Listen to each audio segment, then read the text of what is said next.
brasileira. Então, hoje há um monopólio do controle da saúde, não é verdade? A cannabis poderia ser um terapeuta, pudesse também... Claro que muitos já estão fazendo na prática, né? Com todas as limitações que nós temos. O que vocês acham da gente fazer esse seminário, trazer aqui, a gente trabalhar a legislação e a prática? Quem concorda, levante a mão, quem está de acordo. Tá, eu pediria que tomasse a iniciativa de começar a escrever propostas para esse seminário em julho. O terceiro ponto ali, nós queremos fazer uma pesquisa, mas primeiro eu precisava construir um questionário. Quem estava aqui das 6 às 7? Pessoal, vamos sentando, pessoal. Vamos sentando, por favor, pessoal. Pessoal, vamos sentando. Senhores, senhoras, vamos sentando. Pessoal, o nosso salão aqui, ele tem um problema de eco. Vamos sentando, a fichinha já passou para todo mundo? É uma fichinha amarela que você preenche como presença na reunião. Vamos sentando, senão não dá para fazer reunião assim, viu? Não dá para fazer 2 reuniões ao mesmo tempo. Todo mundo tem que colaborar, gente. Estamos esperando todo mundo sentar, por favor. Quem é que pode? Ô Santos, vamos organizar isso daí, fazendo favor? Ajude para as pessoas ir sentando. Pessoal, vamos parar com a mesa aí, senão não dá para fazer 2 reuniões ao mesmo tempo. Não dá.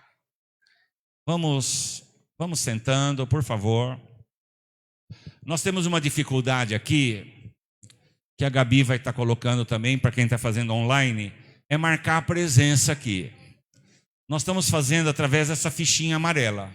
O ideal era fazer através da lista de presença. Mas se colocar a lista de presença ali, o pessoal vai chegando, não tem reunião que aguenta. Deu para entender? Nós estamos encontrando essa dificuldade. Então, o pessoal acha que deve seguir a lista. Eu estou falando, olha, se deixar a lista ali, o pessoal fica ali, não vai achar o nome, até achar o nome. É uma dificuldade, que nós já falamos isso, não vamos esticar a corda.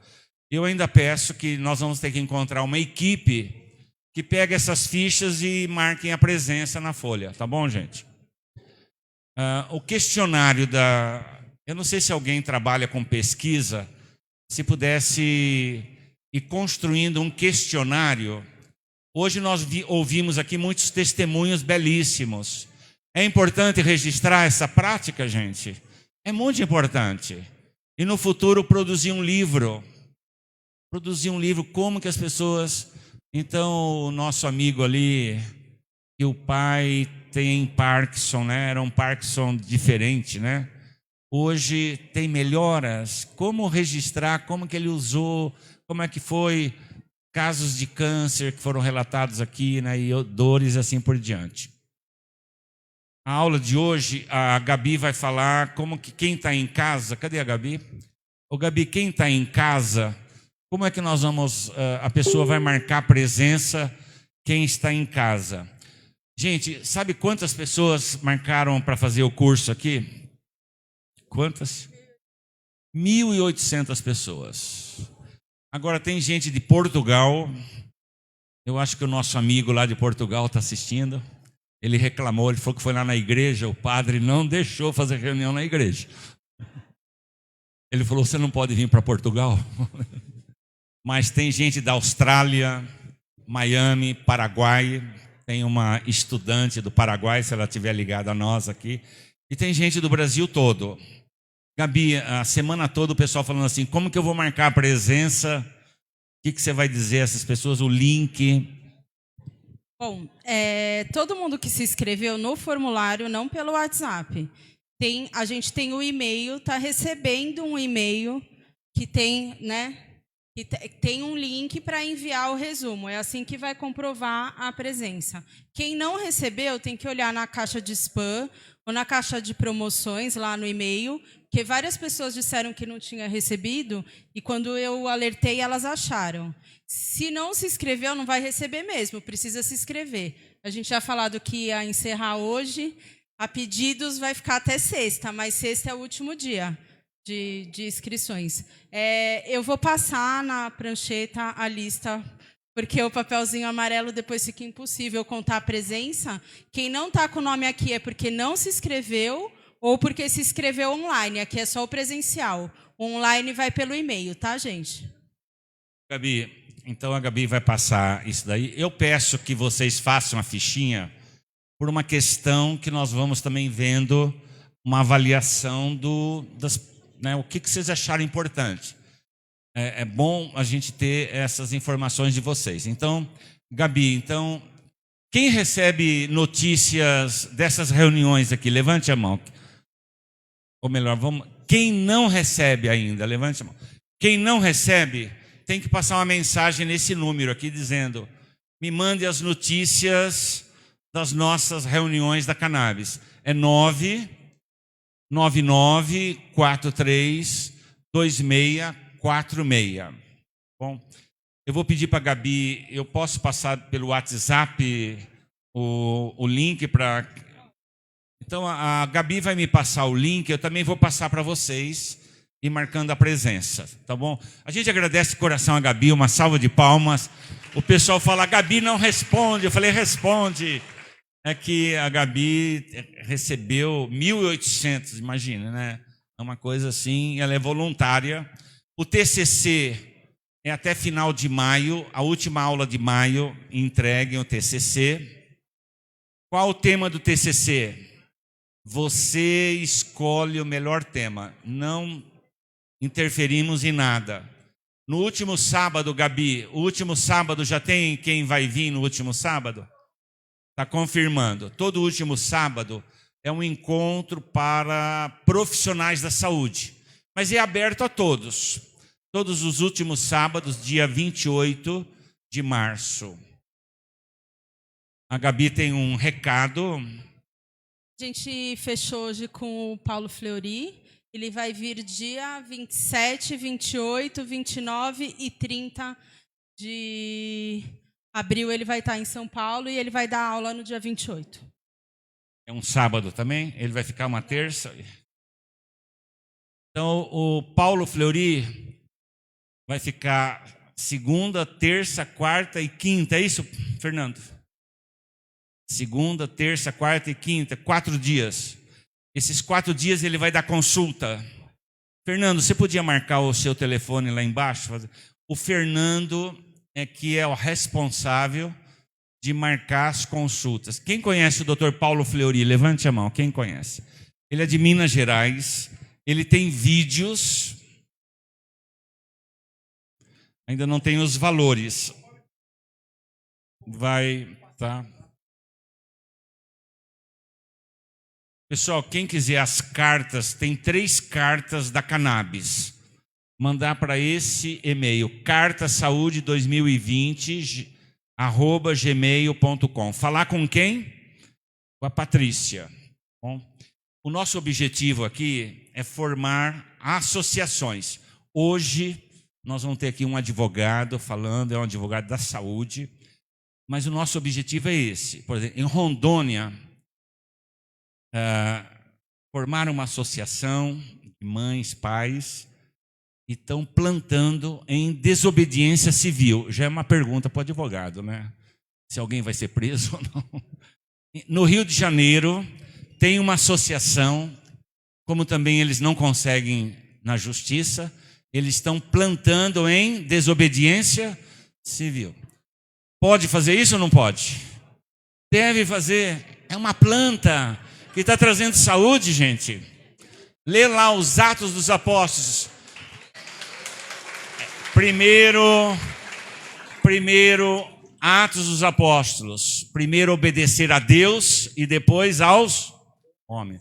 Jesus falou assim, ó, da lei: o sábado foi feito para o homem e não o homem para o... Era uma lei do sábado.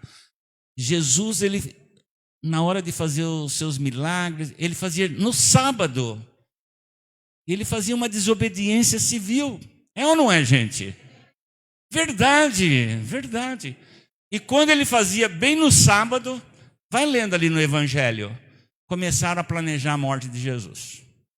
A minha, não sei como é que está aí, mas Uma senhora falou: padre, o senhor não tem medo de ser preso? Eu falei: sabe que eu estou rezando para ser preso? Mas assim, gente, nós não podemos permitir que uma sociedade como a nossa, tão desigual.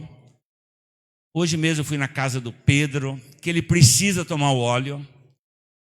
E é muito caro para a família. E ele melhorou com um vidrinho, entendeu? Melhorou. Agora, como que ele vai? Ele precisa continuar? Vai voltar na farmácia, né?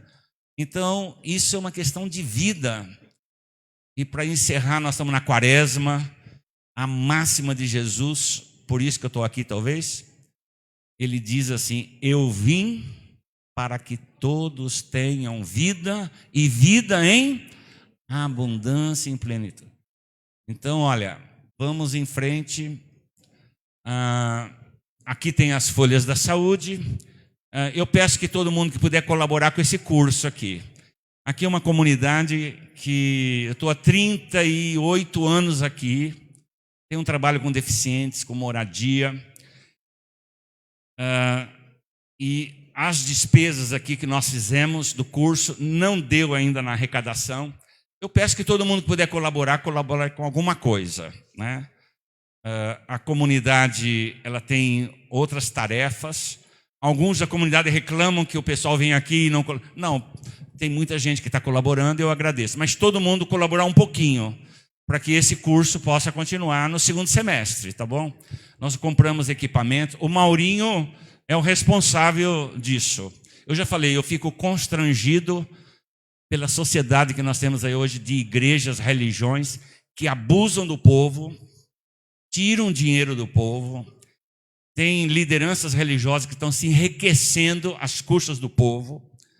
E eu estou falando aqui que nós fazemos um trabalho aqui, eu estou há 38 anos aqui, então eu estou pedindo que vocês colaborem nesse curso, né? Vai passar uma caixinha, tem o Maurinho que é responsável. Já falei aqui de plantar. Hoje eu vi um vídeo que eu peço que todo mundo assista, chama Conheça as mais de 200 aplicações da cannabis na medicina, do médico Lair Ribeiro. É maravilhoso, é um vídeo de 16 minutos. Passe para essas pessoas que têm preconceito. É um médico, eu acho que o Lair Ribeiro é o maior médico do planeta Terra, né? E nós criamos ontem um grupo de cultivo. Alguém está nesse grupo do cultivo? Quem que foi o responsável de criar esse grupo? Você podia dar aqui 30 segundos, vamos ver se o seu marketing convence todo mundo. O pessoal precisa ligar em algum telefone, como que é? Você vai dar um telefone? Boa noite, meu nome é Diogo. Eu e o Fábio, que é o engenheiro agrônomo da SBEC, nós montamos um grupo para quem está online fazer perguntas.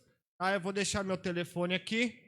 E me adiciona, me chama, que eu mando o link de convite do grupo.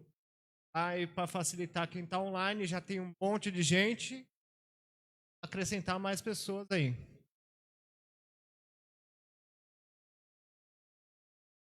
Então, nós estamos vendo para mudar para o Telegram, porque aí o Telegram mantém um histórico, aí quem entrar vai ter todos lá e vamos tentar fazer o melhor possível que a gente conseguir, tá? A internet aqui devagar, mas conforme eu vou conseguindo, eu vou anotando, porque o Padre Tico fica meio sobrecarregado, então nós devemos montar esse grupo, tá?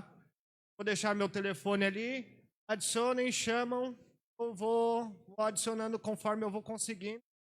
Vou deixar, depois eu vou conversar com o Fábio lá e a gente talvez coloque o telefone dele também, para colocar o máximo de pessoas que a gente conseguir no grupo. Você marca ali. Quem está interessado no cultivo, levante a mão aí. Tá. Haja presídio. Olha, a Natália, ela faz cookie de cannabis. Então, quem quiser cookie depois, fale com a Natália. Ela trouxe aqui uma revista do Siddhartha Ribeiro. Uma pessoa... Vamos ver se a gente consegue fazer xerox para a próxima reunião. Tá bom, Natália? Obrigado. Pessoal, vamos lá então. Vamos chamar o nosso advogado aqui hoje. Vamos recebê-lo com uma salva de palmas. O nosso advogado...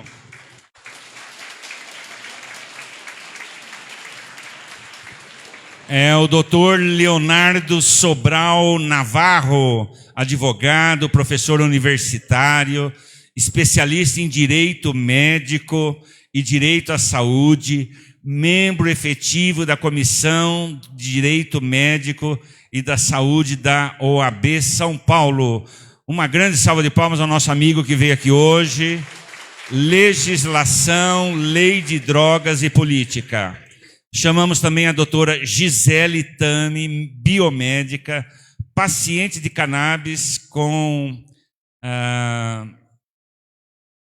habeas corpus, e seu filho Raul Tami, ativista e responsável pelo cultivo e extração de seu remédio, do seu remédio. Vamos receber o Raul, por favor, mais uma cadeira. Obrigado, doutor.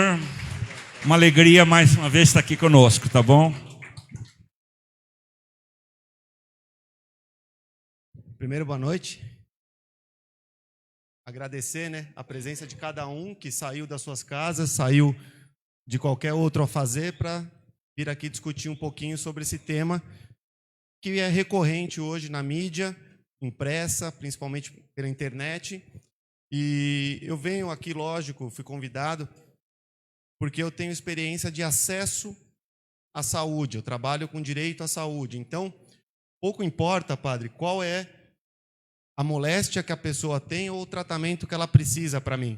Eu tento viabilizar que a pessoa tenha o acesso ao medicamento, à cirurgia, à internação ou aos derivados da cannabis para fins medicinais. Então, não importa para mim que tipo de situação a gente esteja enfrentando. E com isso eu comecei a participar de alguns seminários, de alguns cursos, de alguns fóruns relativos a cannabis. Então eu vim trazer um pouquinho para vocês da minha experiência e principalmente o que eu tenho reforçado bastante, a gente não pode lutar contra aquilo que a gente não tem força, a gente precisa sim unir forças para que a conscientização seja cada dia mais ampla. Eu sou membro da comissão da OAB e tenho feito alguns contatos para tentar levar essa mesma palestra, essa mesma exposição, por exemplo, para dentro da OAB. Hoje eu já recebi mais nãos do que, olha, vamos fazer a palestra. Então, ainda a gente não tem um cenário que a gente possa conversar de forma tão aberta e tão confiante com relação àquilo que está acontecendo do seu ponto de vista jurídico, tá bom? Então, vamos começar e vamos discutir um pouquinho sobre tudo o que está acontecendo. Quando eu começo com esse slide e falo do contexto social, vou fazer uma pergunta para vocês aqui. Quem nasceu na década de 2000? Quem tem até 20 anos aqui hoje? Quem nasceu na década de 90? Na década de 80? E na década de 70? Eu vou parar por aí. Salvei você, padre? Então tá bom. Independente... Não, vamos parar aqui. Independente de qualquer situação, e principalmente do contato que vocês têm hoje com a cannabis medicinal, eu queria que cada um de vocês, de forma rápida, pensasse na primeira palavra há 10 anos atrás que veio na cabeça de vocês quando vocês ouviram a palavra maconha. Que mais? Tráfico, maconheiro, que mais? Quem falou prazer? Beleza, mas foi a primeira, de tudo que eu ouvi, foi a primeira sensação boa. Foi o que ele falou. Quem mais? O que mais vocês lembram? Faz mal, bandido, quem mais? Proibido? Neurônio queimado? Oi? Acabou. Então, a nossa mente, a nossa cabeça, os nossos preconceitos foram formados em cima de informações negativas. Todo mundo aqui nasceu e ouviu falar da maconha sempre sob o ponto de vista negativo. Todo mundo, por algum motivo, o primeiro contato foi negativo. E não tem jeito, isso não foi uma política pensada do governo quando proibiu a maconha lá atrás. Não foi. mas a inserção no subconsciente de cada uma das pessoas foi pelo negativismo. Então é difícil realmente a gente trabalhar a cabeça das pessoas para que entenda a cannabis daqui para frente como algo benéfico ligado ao prazer, ao bem-estar, à terapia, à medicina. Então, esse clique na cabeça das pessoas é o que todo mundo vem tentando mudar, é o que é necessário. Né? Então, sair de tantos adjetivos negativos e passar para um adjetivo extremamente positivo, que é o medicinal, o terapêutico, o que quer que seja. Talvez a nova geração, a de 2020, quando tiver seus 20 anos, talvez tenha uma outra recepção, talvez tenha um outro conceito. Mas hoje a gente está trabalhando numa cama social ainda de muito preconceito. E aí, quando eu trago e falo um pouquinho desse histórico, o que é importante para a gente? A gente tem que entender como é importante isso aqui, sob o ponto de vista jurídico. Como essa reunião traz um efeito jurídico tremendo para quem quer discutir cannabis medicinal. Quem é advogado aqui ou tem formação jurídica? Legal. O que a gente aprende logo na faculdade de Direito? Que direito são normas que são vigentes em determinado espaço, em determinado momento.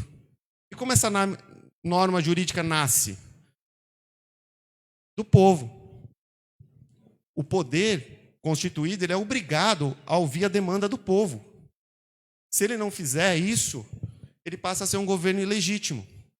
Então, quando a gente tem movimentos sociais pleiteando algo de forma técnica, de forma positiva, o governo precisa, sim, ouvir essa voz social. Senão ele vai desprezar o contexto social, ele vai desprezar tudo aquilo que a sociedade pretende. O governo se torna ilegítimo. Então, a gente pode falar que pelo menos 5 governos para cá são ilegítimos com relação à política de drogas no Brasil. Então, e aí é algo que foge, inclusive, de questões partidárias.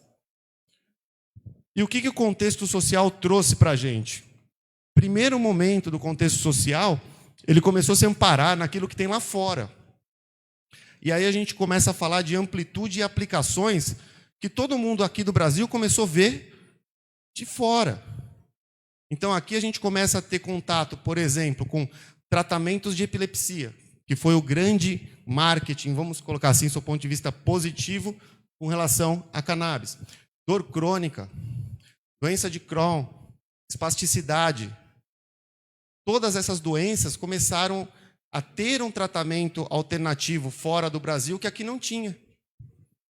E aí, eu tenho certeza que todo mundo aqui já conheceu um pouquinho da história. Como deu grande boom no Brasil? As mães buscando tratamento para os seus filhos com epilepsia. Alguém aqui já teve contato com uma mãe que tem um filho com epilepsia? Eu não consigo, às vezes, conversar com uma mãe que tem um filho com epilepsia, porque eu vejo que a mulher, ela perde a vida, ela perde a dignidade, ela perde o direito de ir e vir, ela perde o direito de trabalhar. Por quê? Porque ela tem que se dedicar ao filho. A casa perde rendimento, a mulher perde autoestima. Então, algumas mães revolucionaram o cenário da cannabis no Brasil, inclusive que foi transformado no documentário ilegal.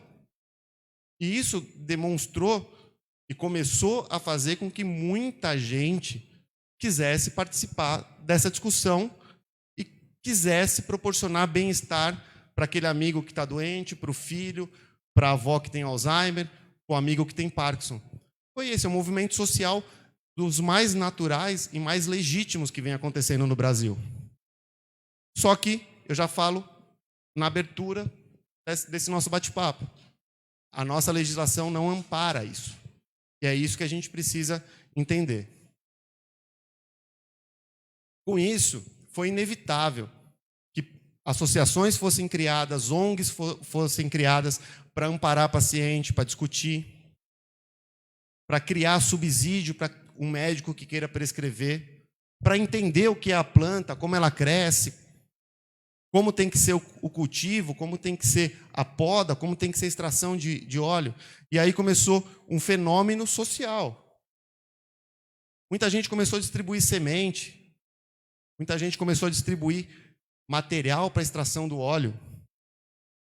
Começou, sim, uma demanda pelo cultivo individual e o cultivo associativo, e aqui a gente destaca logo de cara a associação que todo mundo conhece, que é a Abrace.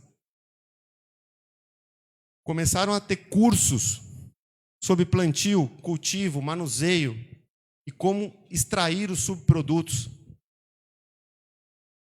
E aí começou algo muito perigoso, que é um mercado aberto de derivados com as mais variadas aplicações.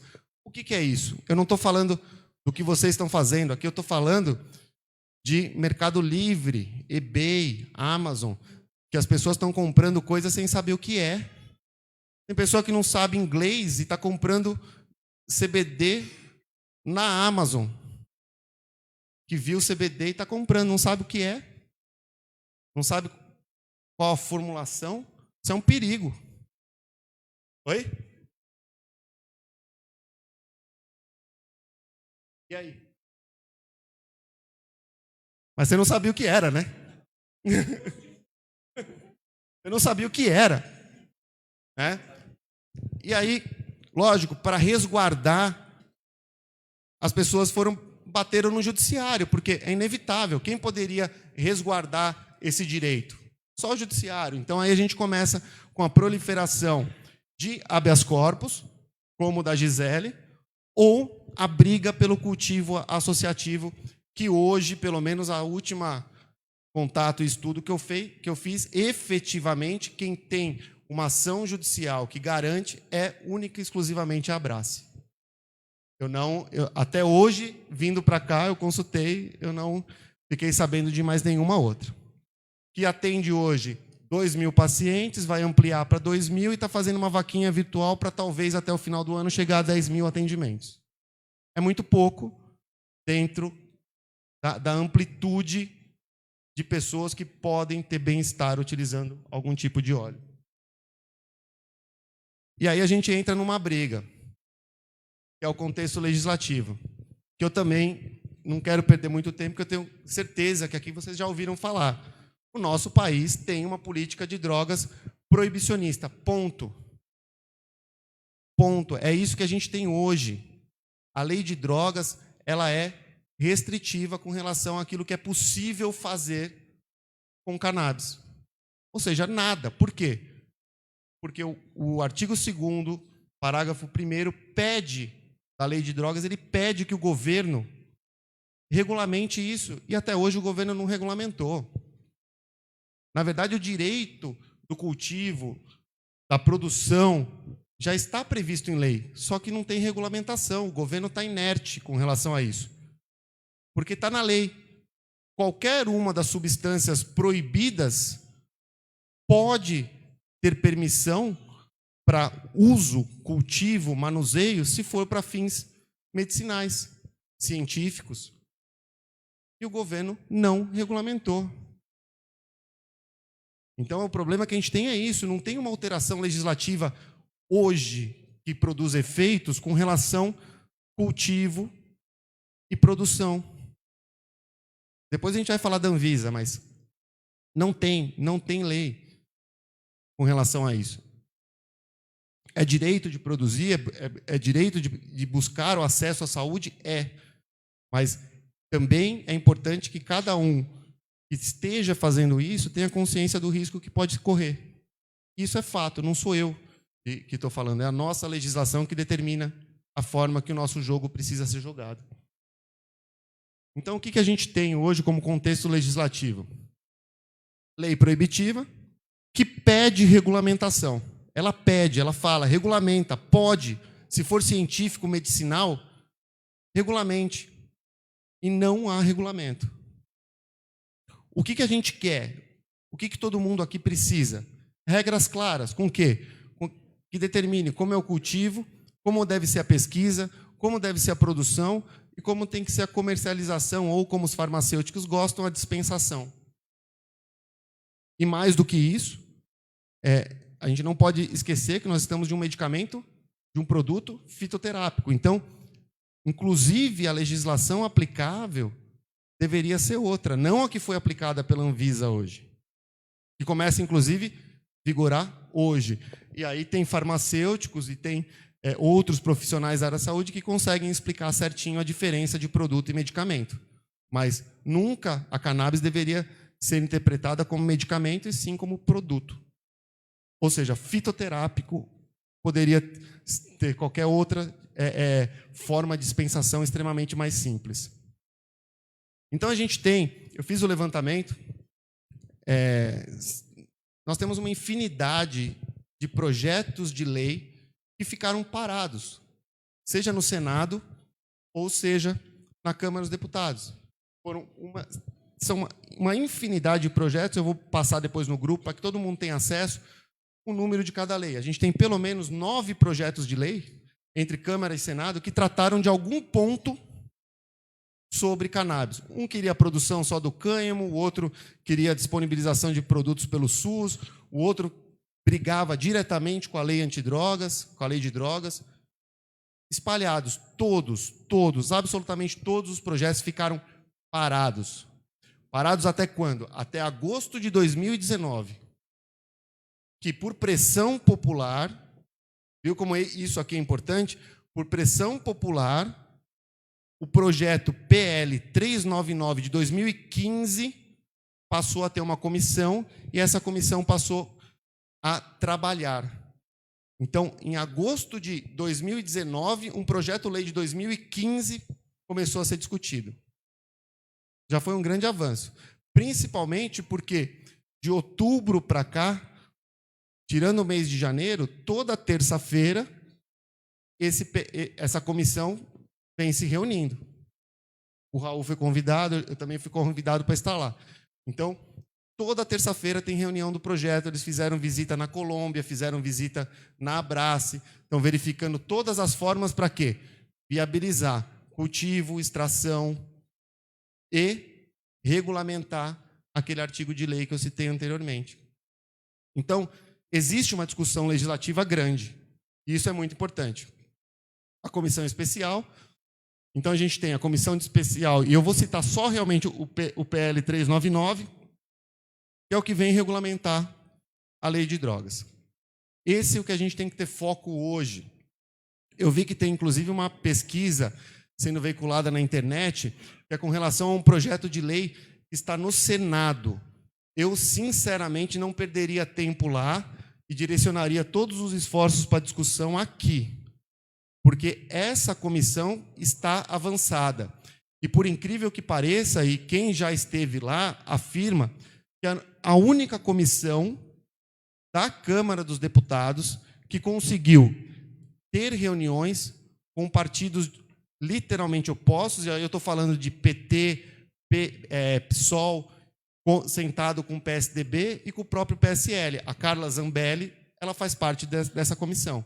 Então, é a única comissão que vem conseguindo trabalhar sem brigas ideológicas, por incrível que pareça.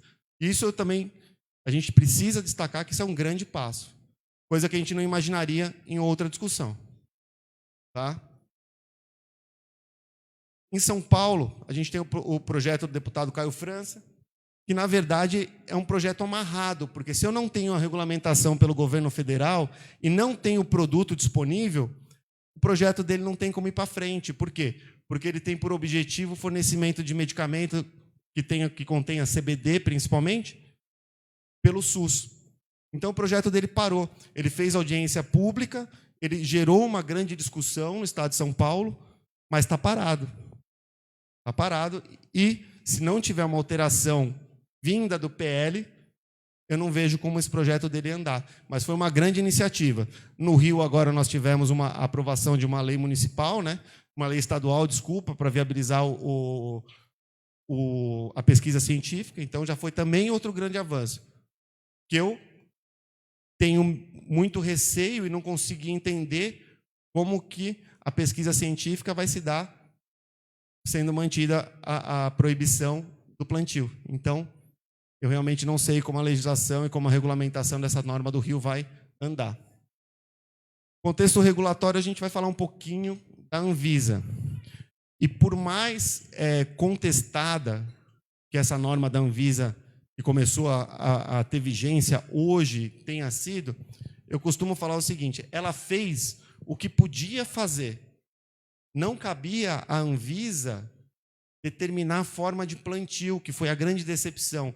Nem se falar que o plantio vai ser individual, ou se vai ser na associação, ou se vai ser por uma empresa farmacêutica. Isso não é da competência da Anvisa. A Anvisa não traz essa competência no seu objeto.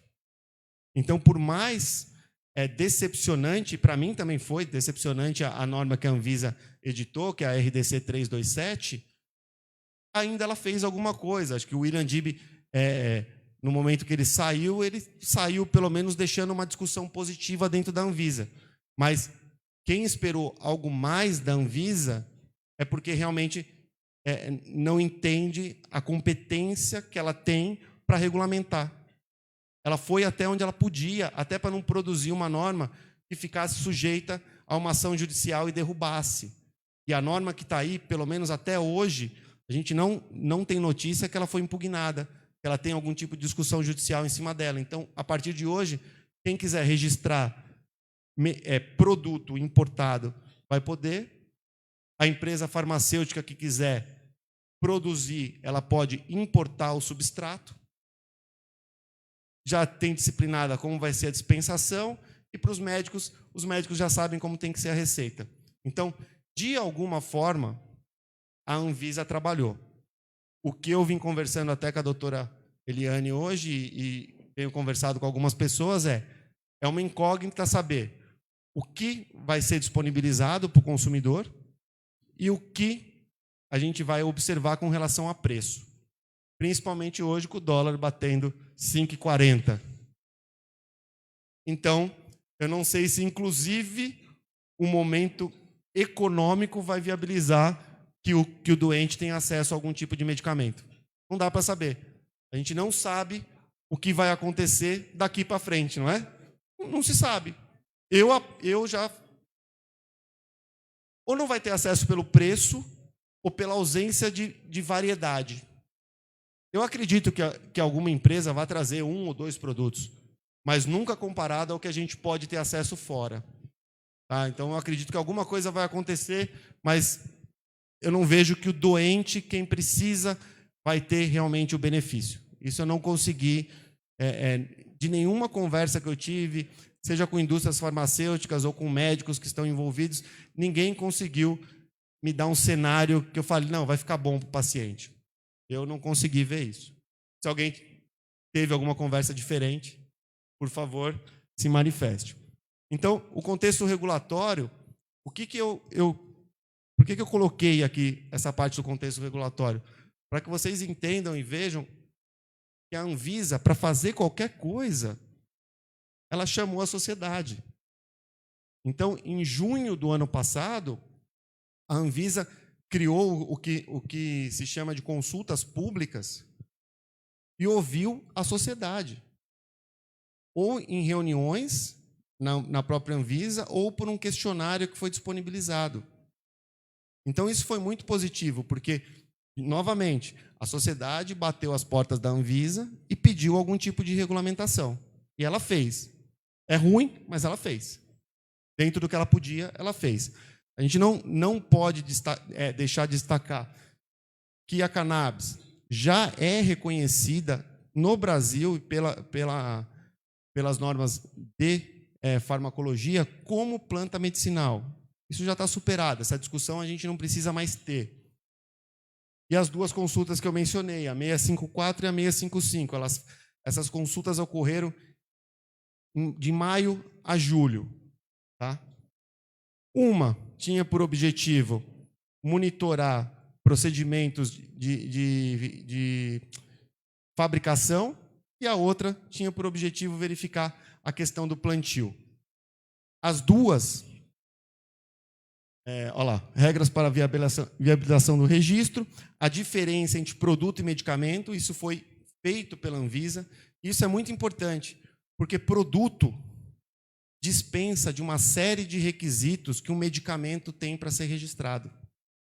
Só que a Anvisa criou óbices com relação ao percentual de THC, uma série de coisas. Mas ela conseguiu colocar todos os derivados naquilo que se vem chamando de produto. Inclusive, hoje ela disponibilizou um material muito legal no site que traz todinha a diferença do que é o produto com base nos derivados da cannabis e o que é um medicamento. Eu trouxe também e eu envio no grupo do WhatsApp depois. Então, o que a gente sabe, todo mundo sabe, o único medicamento registrado é o Mevatil, foi registrado em 2017, e ele foi registrado, novamente, por pressão popular. De que forma? Ações judiciais que obrigavam o governo a fornecer o medicamento importado, que era o Sativex. Então, por conta disso, ocorreu o registro do Mevatil, que é um remédio específico para espasticidade. A Anvisa, querendo ou não, bem ou mal, tem o canal de importação, ou seja, o paciente com prescrição, com indicação, ele pode requerer diretamente na Anvisa a permissão para importação. Então, isso está disponível, muitos pacientes recorrem e fazem a importação. E as propostas de resolução, nós tivemos, então, para cultivos para fins medicinais e as regras de registro e notificação. Foi aprovada única e exclusivamente a regra de registro e notificação, que acabou sendo veiculadas pela RDC 327, que começa a vigorar hoje. Então, novamente, a Anvisa não podia regular cultivo e não fez, até para não ter uma discussão judicial em cima da norma. Contexto médico-acadêmico, eu costumo falar é o seguinte: a sociedade hoje está na frente do CRM, está na frente de diversos médicos. Por quê? Quantos médicos tem aqui hoje? A doutora Eliane, que está por aí. Quem mais? Tudo bem, ok. Também, profissional da saúde, enfermeiro, biomédico, químico. E o resto não. A parte mais importante, presente, é a sociedade. Se a gente fosse pensar de uma maneira mais restritiva, a gente deveria ter aqui um número muito maior de profissionais da saúde, de médicos, principalmente médicos, para entender como prescrever, o que é, como está regulamentado, e principalmente para saber prescrever.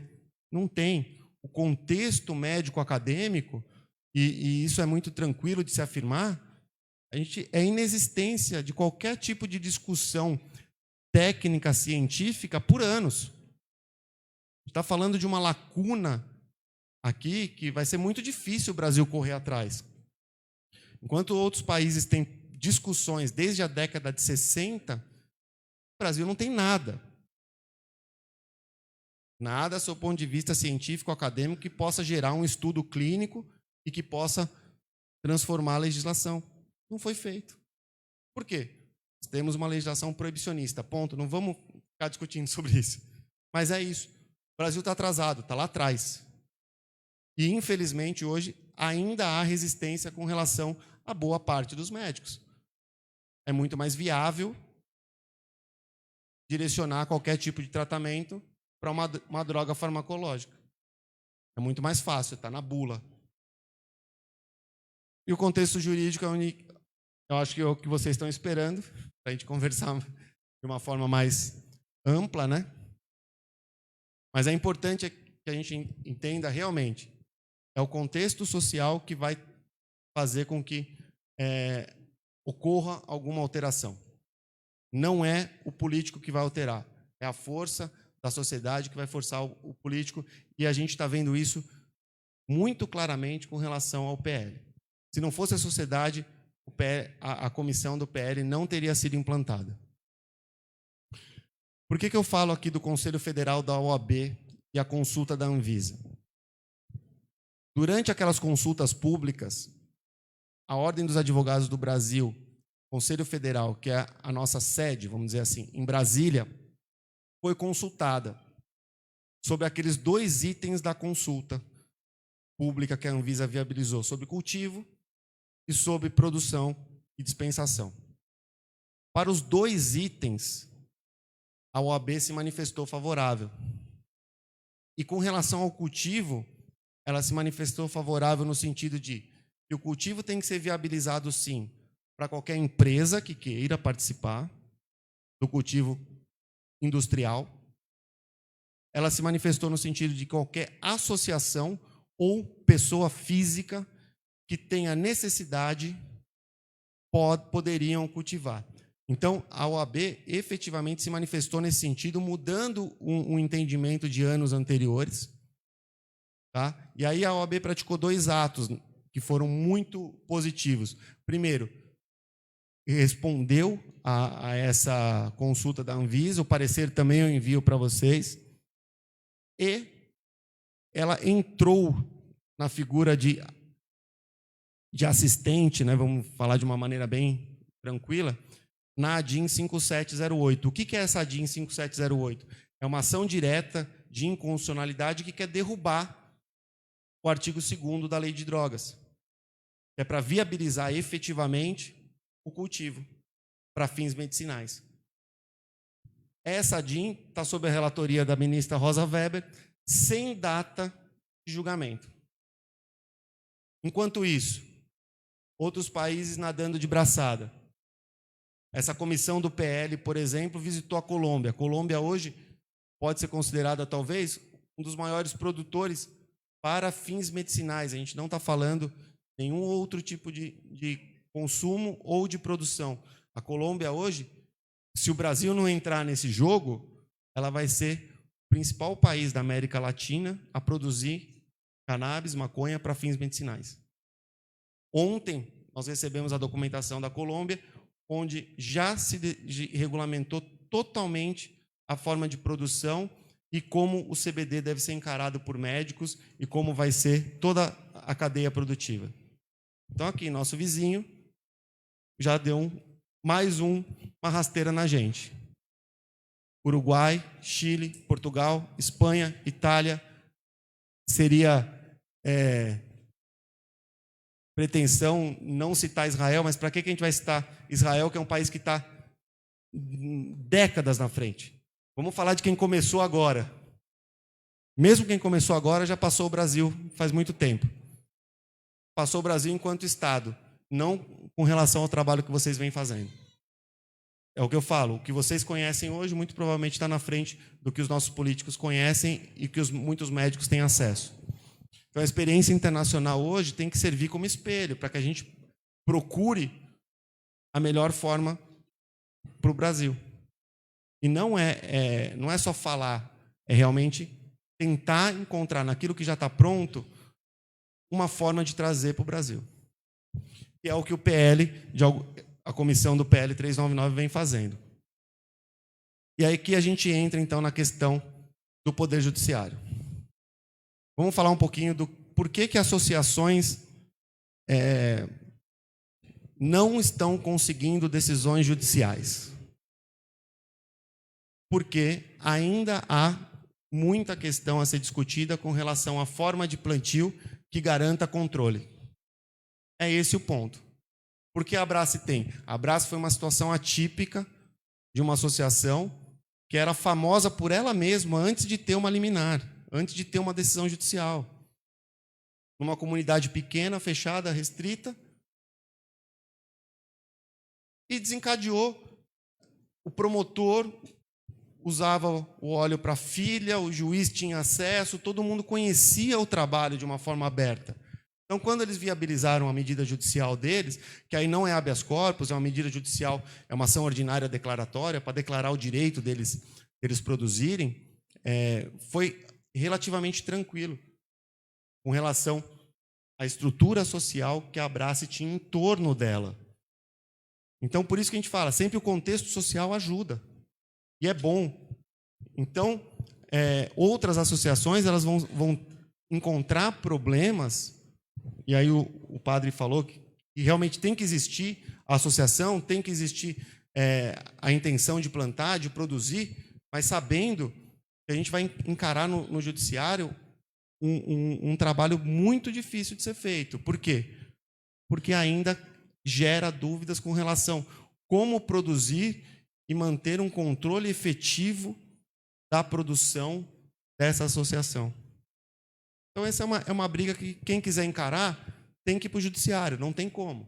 Vai ter que pleitear, vai ter que bater as caras e vai ter que entender que pode ter uma decisão contrária, que cabe recurso, que a gente vai ter que discutir isso talvez por anos, enquanto isso a produção não vai ser viabilizada.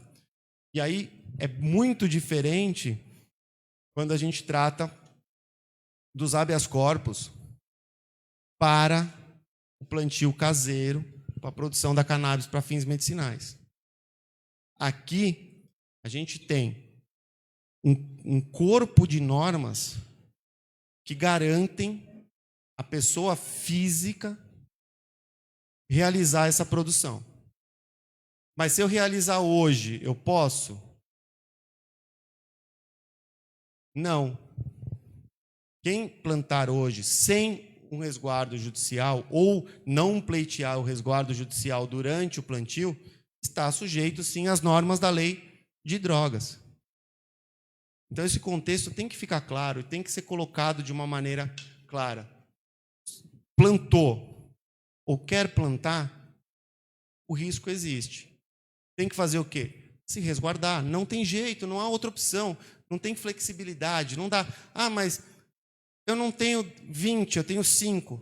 Plantou. A lei de drogas fala contato, ter a planta.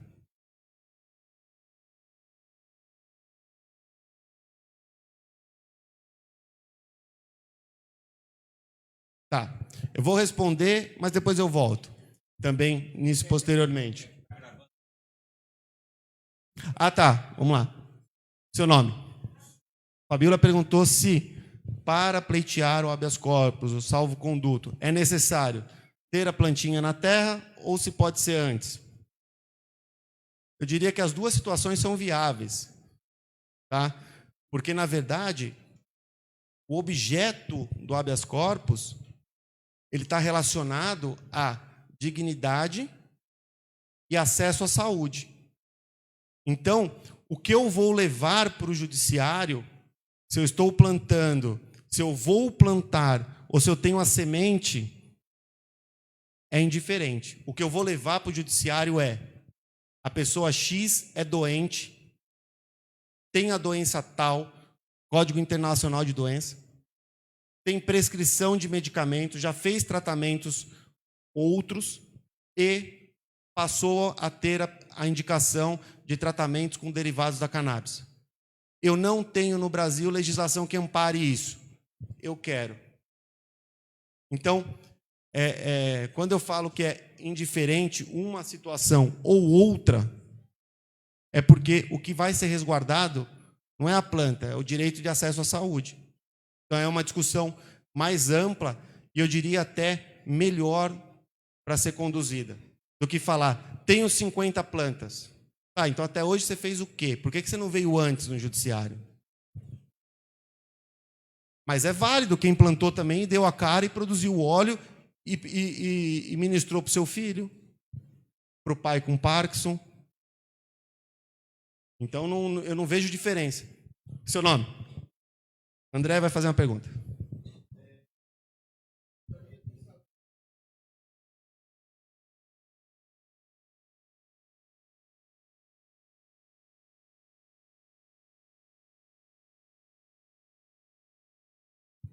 Vamos lá. Primeiro, o habeas corpus ele é chamado de um remédio constitucional. Existem 3 ações que são que decorrem diretamente da nossa Constituição, que é o habeas corpus, o habeas data e o mandado de segurança. Os 3 têm por objetivo afastar o risco de alguém. Tá? Habeas data, documento, mandado de segurança, um ato coator de qualquer outra atividade, autoridade, e o habeas corpus ele veio para ameaça ou para restrição de liberdade. Então, se você tem ameaçada a sua liberdade ou sofreu restrição, o remédio constitucional se chama habeas corpus. Ele tem um processo relativamente rápido. se você for preso por qualquer outro crime, não vamos falar especificamente da cannabis, você foi preso hoje injustamente por ter sido atribuído algum crime a você, mas você nunca cometeu aquilo e foi preso injustamente, o habeas corpus ele deve ser concedido o mais rápido possível. A liminar do habeas corpus ela deveria ser apreciada pelo juiz na hora. Na hora. Isso habeas corpus com relação à restrição de liberdade. O que a gente vem observando, aí vou responder agora a tua pergunta, com o habeas corpus da cannabis, é que, como ele não tem uma liturgia, como ele não tem um processo restrito, o juiz pode, eventualmente, indagar o Ministério Público antes. O juiz pode, por exemplo, requerer informações para aquela autoridade que você colocar como possível de te prender, vamos falar bem abertamente, que é o delegado da Receita Federal, o delegado do DENARC e o comando da Polícia Militar. Então, o juiz pode pedir algumas providências preliminares, mas o que a gente tem observado entrou com habeas corpus em um prazo razoável, e eu não vou te falar se são 5 dias, 10 dias ou 20 dias, ou 2 meses, o juiz vai apreciar a liminar. Tá? Isso é rápido, se a gente for pensar em algo que não está realmente restringindo a liberdade da pessoa, e aí depois esse processo vai ser julgado. Eu gosto de citar um caso que é das meninas de Marília. A liminar foi concedida em fevereiro, a sentença em junho, e o acórdão, ou seja, o julgamento do tribunal, que é a segunda instância, ocorreu em novembro. Então, em 8 meses, nós tivemos as duas esferas, as duas instâncias possíveis para o habeas corpus no Estado de São Paulo. Então, é rápido, é relativamente rápido o processo de habeas corpus, levando em conta que a matéria ainda, apesar de uma divulgação maciça, a matéria ainda vem sendo tratada com muita cautela no judiciário.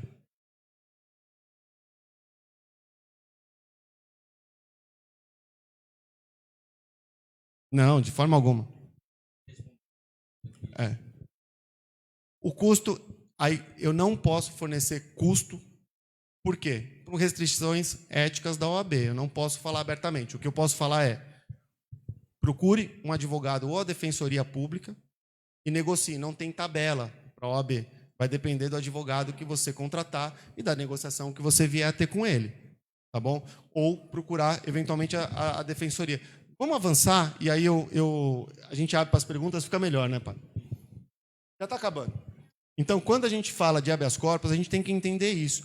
Ele está previsto na Constituição, no próprio artigo 5º, que é o artigo que traz as garantias individuais e coletivas para qualquer pessoa.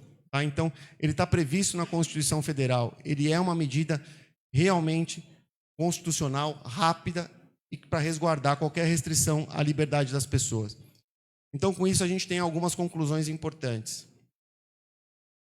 Primeiro, o Estado brasileiro realmente está em mora com o cidadão. Existe um grupo de advogados, inclusive, e não só com relação à cannabis, está pensando em medidas judiciais contra a União Federal por estar inviabilizando, no momento que ela é inerte, ela inviabiliza o acesso à saúde. Então, existem juristas pensando em como processar a União Federal pela não regulamentação do parágrafo único do artigo 2º da Lei de Drogas. Então, isso é um caminho que pode acontecer, e não só com relação à cannabis, mas outras demandas sociais. Quando a gente fala de habeas corpus, é exatamente isso aqui que a gente tem que tratar. O Estado totalmente inerte, na inércia com o cidadão, e a gente tem que buscar o direito à vida e à saúde. A gente precisa, sim, trazer efetividade ao princípio constitucional da dignidade da pessoa humana.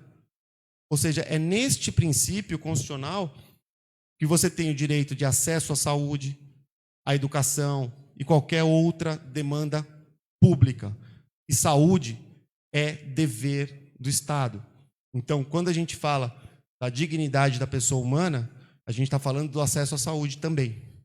Tá? Então, por isso que eu falo, o cultivo individual ainda é mais viável para se levar para o judiciário, porque a gente tem elementos jurídicos constitucionais de peso para conseguir que uma pessoa se cuide em casa plantando aquilo que a natureza deu.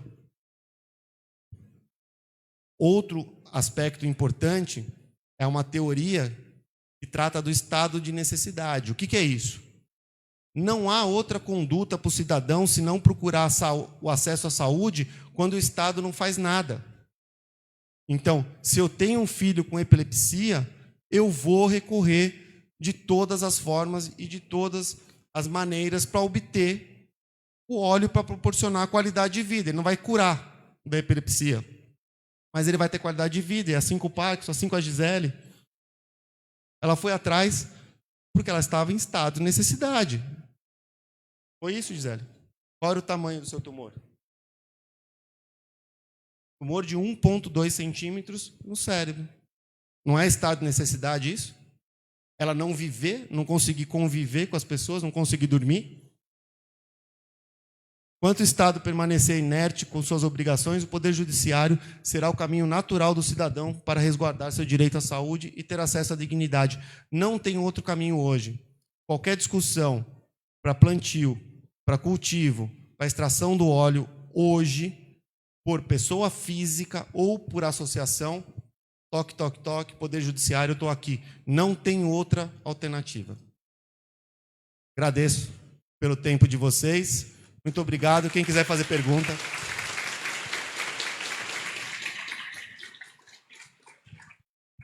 Pessoal, tem muita gente em casa que está assistindo. Podia acender a luz ali? Quem pode acender a luz, fazendo favor? Tem muita gente assistindo em casa e reclamou da última vez. As pessoas têm que vir aqui na frente fazer pergunta. Por favor, quem tem pergunta, levante a mão, vamos ver. Poderia vir aqui na frente, fazendo favor? Ser bem objetivo na pergunta. Vamos lá, então. Pode começar com você, o seu nome. Que bairro você é? Que bairro você é? Sou do Cangaíba. Cangaíba, o seu nome? É Luiz. Luiz, qual que é a pergunta? A pergunta é a seguinte. Primeiramente, boa noite a todos, né? A pergunta vamos pegar supor um exemplo. Uma pessoa está plantando na casa dela, alguém faz uma denúncia, tá? Como é que funciona os órgãos de fiscalização, por exemplo, Polícia Federal, enfim? Eles podem chegar chegando, eles têm que ter um mandato de segurança, como é que funciona a coisa, para dar tempo de...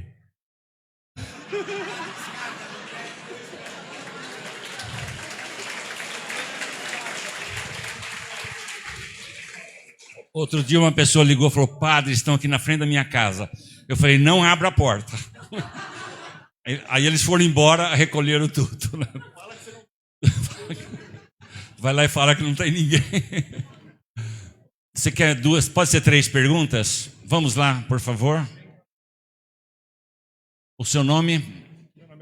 Meu nome é Diogo, eu estou com as perguntas do grupo, são 5 perguntas. Sim, a Nídia.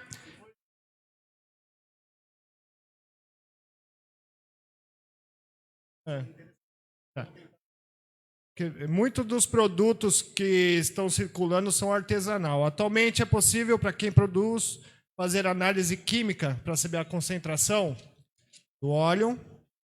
A segunda pergunta quem fez foi o Tibério. Se for pego com o remédio já pronto, sem a receita, o que pode acontecer com a pessoa?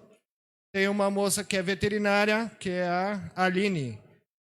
Ela prescreve para os clientes dela, no caso os pets, se tem alguma regulamentação para os pets. Prende o cachorro. Prende o cachorro. Existe alguma permissão legal para pesquisas ou só para casos médicos comprovados? Foi uma pergunta da Cissa. E quais as principais consequências jurídicas que pode recair sobre o médico que prescreve a cannabis? São os únicos que estão livres. Vamos lá. Boa noite, meu nome é Matheus. Eu queria saber quais os aspectos legais para eu iniciar uma associação. O que eu necessito judicialmente para que eu inicie a associação? Obrigado, Matheus. Vamos lá? Eu vou começar pela sua. Associação. Associação é a forma mais simples das pessoas se organizarem para determinado fim. Ela é muito simples. Você simplesmente tem que ter um objeto lícito. Você não pode se associar e ter como objeto da associação algo que é proibido por lei. Você pode ter um objeto lícito, chamar os seus amigos para uma reunião, fazer uma ata e levar no cartório de notas. Pronto, você tem uma associação. É rápido, é fácil. A gente não pode esquecer que uma associação, e aí muita gente erra, padre, uma associação é uma pessoa jurídica, vocês não podem esquecer disso. Precisa ter controle contábil, precisa ter as atas, tem estatuto social que precisa ser cumprido, tem nomeação de diretoria, não pode atrasar na alteração. Se o estatuto fala que a reunião de diretoria tem que acontecer anualmente, que os cargos são alternados a cada 2 anos, você não pode descumprir a lei que você mesmo criou, tá bom? Objeto lícito para fim de cannabis, estudo, acolhimento de pacientes com dúvidas, uma infinidade de objeto lícito, tá? E lógico, se você colocar que você vai ser uma associação para cultivo, a gente vai estar falando de um objeto proibido por lei, tá bom? Vamos lá. A questão da produção caseira. Infelizmente, isso é um fantasma que todo mundo que tem uma planta em casa tem na vida. Eu acho que seria imprudente perguntar aqui quem dorme tranquilo.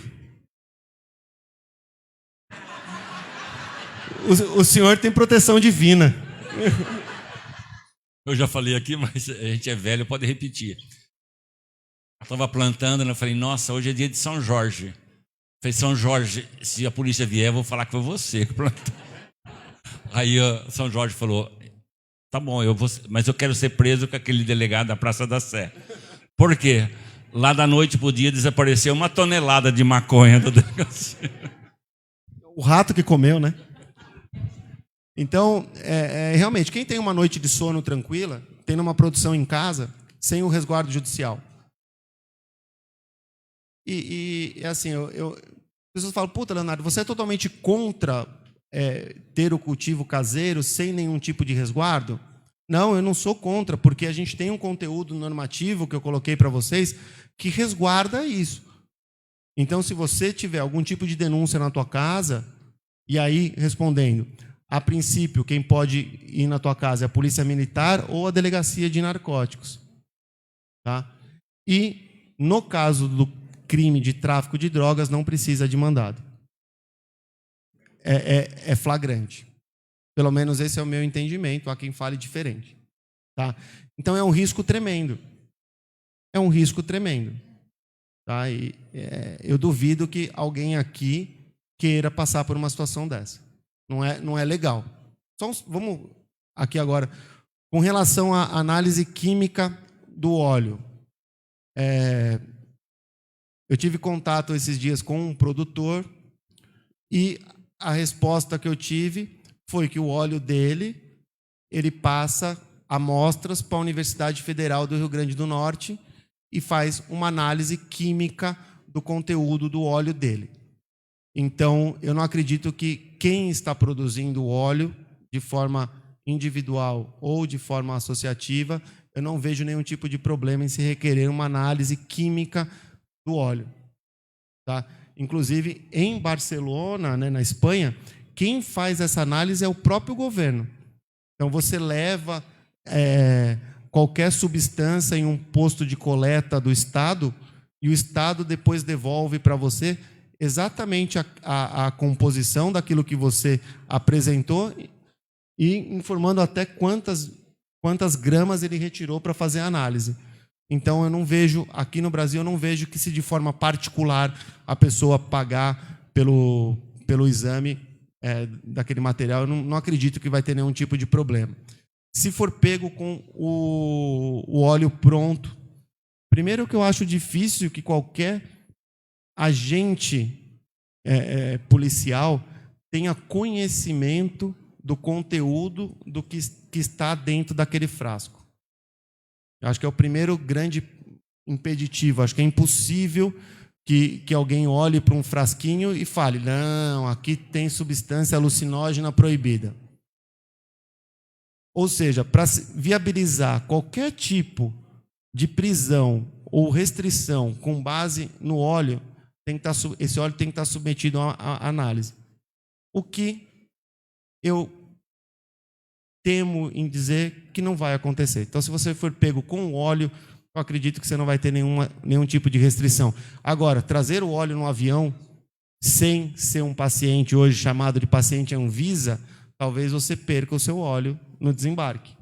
É um risco. Você comprou de fora sem ter a importação autorizada, talvez você perca o óleo. Inclusive, eu fui consultado esses dias por uma menina que perdeu 12 frascos.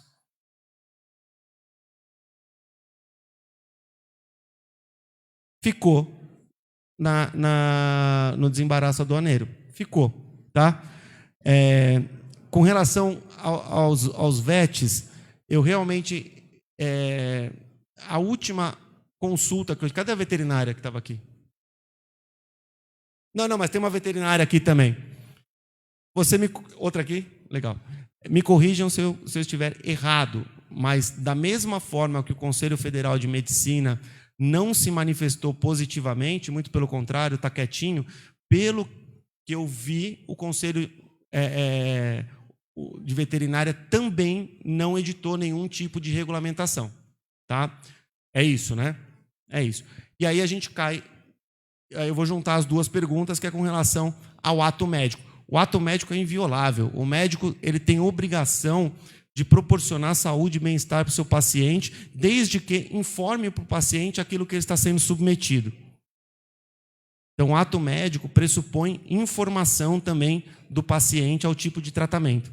Então, eu acredito que se o veterinário agir dessa forma com relação ao dono do pet, explicar o que é o composto que vai ser utilizado, a forma de utilização, como tem que ser feito, período, dose, conseguir com que o dono do pet entenda, eu não vejo nenhum tipo de restrição para o veterinário, como eu não vejo nenhum tipo de restrição ao médico com relação ao ato médico. O ato médico ele é soberano, eu atuo na área médica há muito tempo, o ato médico é soberano. Se o médico fala que a doença, que o paciente X tem a doença Y e que o tratamento tem que se dar com cannabis ou qualquer outro tipo de produto, o ato médico ele é soberano, ele é inviolável. É uma discussão que a gente tem na área médica, mas o médico hoje, que tiver capacitação, entender como deve ser a prescrição, ele não precisa se preocupar. Pode ser questionado? Pode, como qualquer pessoa pode. Tá? Pode ser questionado? Pode. Mas se ele tiver, sim, resguardo naquilo que ele está fazendo, tiver conteúdo e, principalmente, informar o paciente. O paciente tem tem direito à informação com relação ao tratamento que ele está sendo submetido, e o médico tem obrigação de informar tudo, absolutamente tudo o que está acontecendo para que ele seja tratado. Tudo. O médico que quiser prescrever cannabis vai ter que estudar muito, vai ter que entender do sintético, do orgânico, vai ter que entender todas as variáveis possíveis de combinação com THC ou não, vai ter que saber todos os termos que todo mundo sabe, do efeito comitiva, do full spectrum. O médico vai ter que saber tudo isso. Se não souber, aí sim ele pode ser contestado.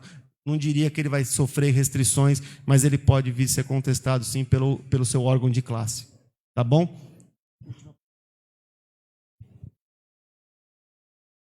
As perguntas precisam ser feitas aqui. O senhor tem pergunta? Quem mais? Nós vamos fazer a última rodada. Por favor, venham aqui na frente, bem rapidinho.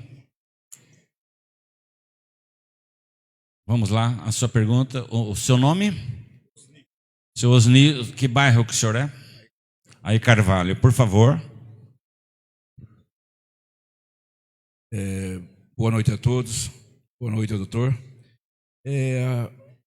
Ouvindo a sua palestra, eu fiquei pensando, e eu gostaria que o senhor colocasse, esta manifestação da Anvisa que está sendo apresentada hoje, ela não tem mais uma conotação pró os laboratórios do que propriamente para a comunidade popular usuária?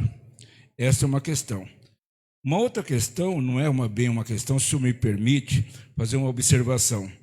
Quanto à importação ou o transporte do óleo da cannabis vindo do exterior, se o paciente, eu ou outro qualquer, se o paciente trouxer o óleo, tem duas características para apreensão pela Anvisa. Uma, se vier numa quantidade que aparente ser para comércio no Brasil. Outra é quando não tem um receituário emitido em língua portuguesa, certo? Por médico habilitado pelo Brasil. Então, isso daí é importante. Confere essa minha informação? Obrigado, doutor. Por favor. Boa noite. Doutor, todos nós aqui queremos plantar. Estamos de olho num jeito de viabilizar a coisa. Na sua opinião, você acha que é melhor cada um se virar com o seu ou nos organizarmos em uma cooperativa ou associação ou ONG a ponto de conseguir viabilizar para todo mundo? Sim, vamos lá? Boa noite, meu nome é Henrique. A minha pergunta, doutor, digamos que eu conheça mais pessoas que precisam ou até têm o habeas corpus para utilizar o óleo de CBD e eles não querem cultivar a planta em casa. Eles conseguem passar para um terceiro fazer o plantio e a produção? Terceirizar. Tá. Osnir, né? É perfeito, eu só não me estendi naquele momento, mas é exatamente isso. Se você for para fora e tiver a indicação pelo médico brasileiro e trouxer medicamento, se não considerar que você trouxe para vender, para ter lucro, mas ficar configurado que você trouxe a dosagem, e muita gente entende que a dosagem até para 1 ano, você vai poder trazer. O que você não pode deixar de ter é ser paciente.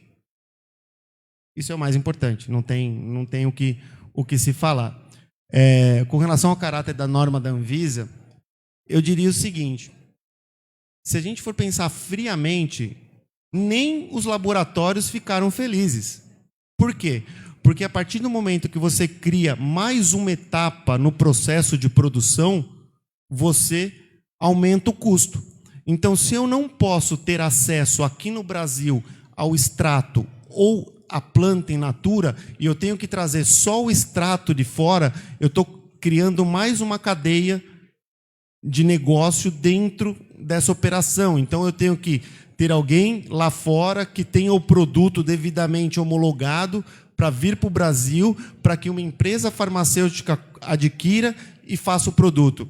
Não sei se isso vai acontecer. Então, quem bradou contra a Anvisa, falando não, foi uma legislação, uma norma protecionista à indústria farmacêutica, eu acho que nem a indústria farmacêutica ficou contente. A única coisa que eu vejo é que a Anvisa fez alguma coisa. Se atendeu às expectativas, eu afirmo, não. Tá? Mas ela fez alguma coisa. Tá? Com relação aqui à produção, né? Todo mundo quer plantar. Realmente eu sei. Mas eu vejo que são duas discussões que são muito distantes uma da outra. Quando a gente fala do doente produzindo, quando a gente fala de uma mãe produzindo para o seu filho, do filho produzindo para um pai, ou seja, aquele cultivo que não há discussão com relação ao caráter medicinal. Esse cultivo, eu acredito que o judiciário vai continuar acolhendo. O cultivo associativo, a gente vai sempre cair no problema de controle de produção, padre. Não tem jeito. Você vai ficar, se conseguir uma decisão judicial, a gente não sabe como vai ser uma forma de controle. A gente tem que lembrar que em novembro a Abrace, com decisão judicial favorável, foi invadida pela Polícia Federal. Então a gente não pode esquecer isso. Então, uma associação que se organize, comece o cultivo sem ter aberto uma discussão judicial, é um risco tremendo, tá? E você tinha feito uma pergunta antes, não é o protocolo do habeas corpus que garante o meu plantio. É só a liminar, que vai te dar uma garantia provisória, depois a sentença e depois o acórdão. Só a distribuição, né, só entrar com habeas corpus no Poder Judiciário não é garantia nenhuma, até porque o juiz pode negar. Tá? Então, não é só bater as portas do Judiciário, tem que esperar ter uma decisão. Então, o que eu quero que vocês entendam e pensem como e que tipo de briga vocês querem encarar. Eu tenho muita tranquilidade em falar que o cultivo hoje individual, ele corre menos risco e as liminares são analisadas de uma forma mais receptiva. Quando a gente está falando da associação, é uma outra discussão. É uma discussão mais ampla e que, por vezes, não tem liminar.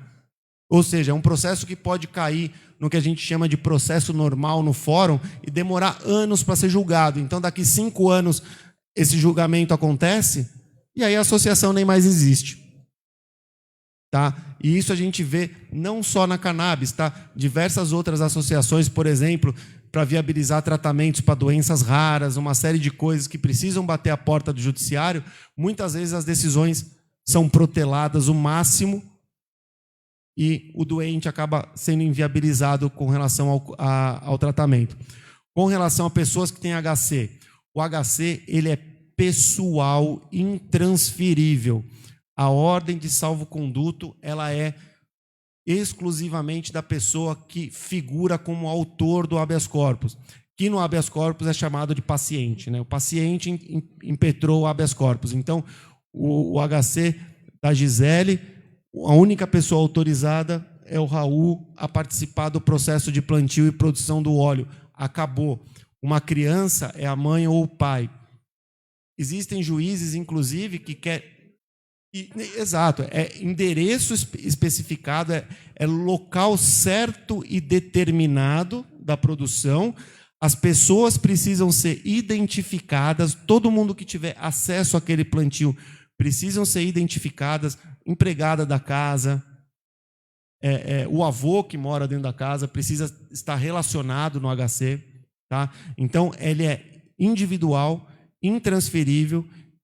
O plantio tem que estar no lugar certo e determinado e muitos juízes têm determinando a supervisão por oficial de justiça do plantio.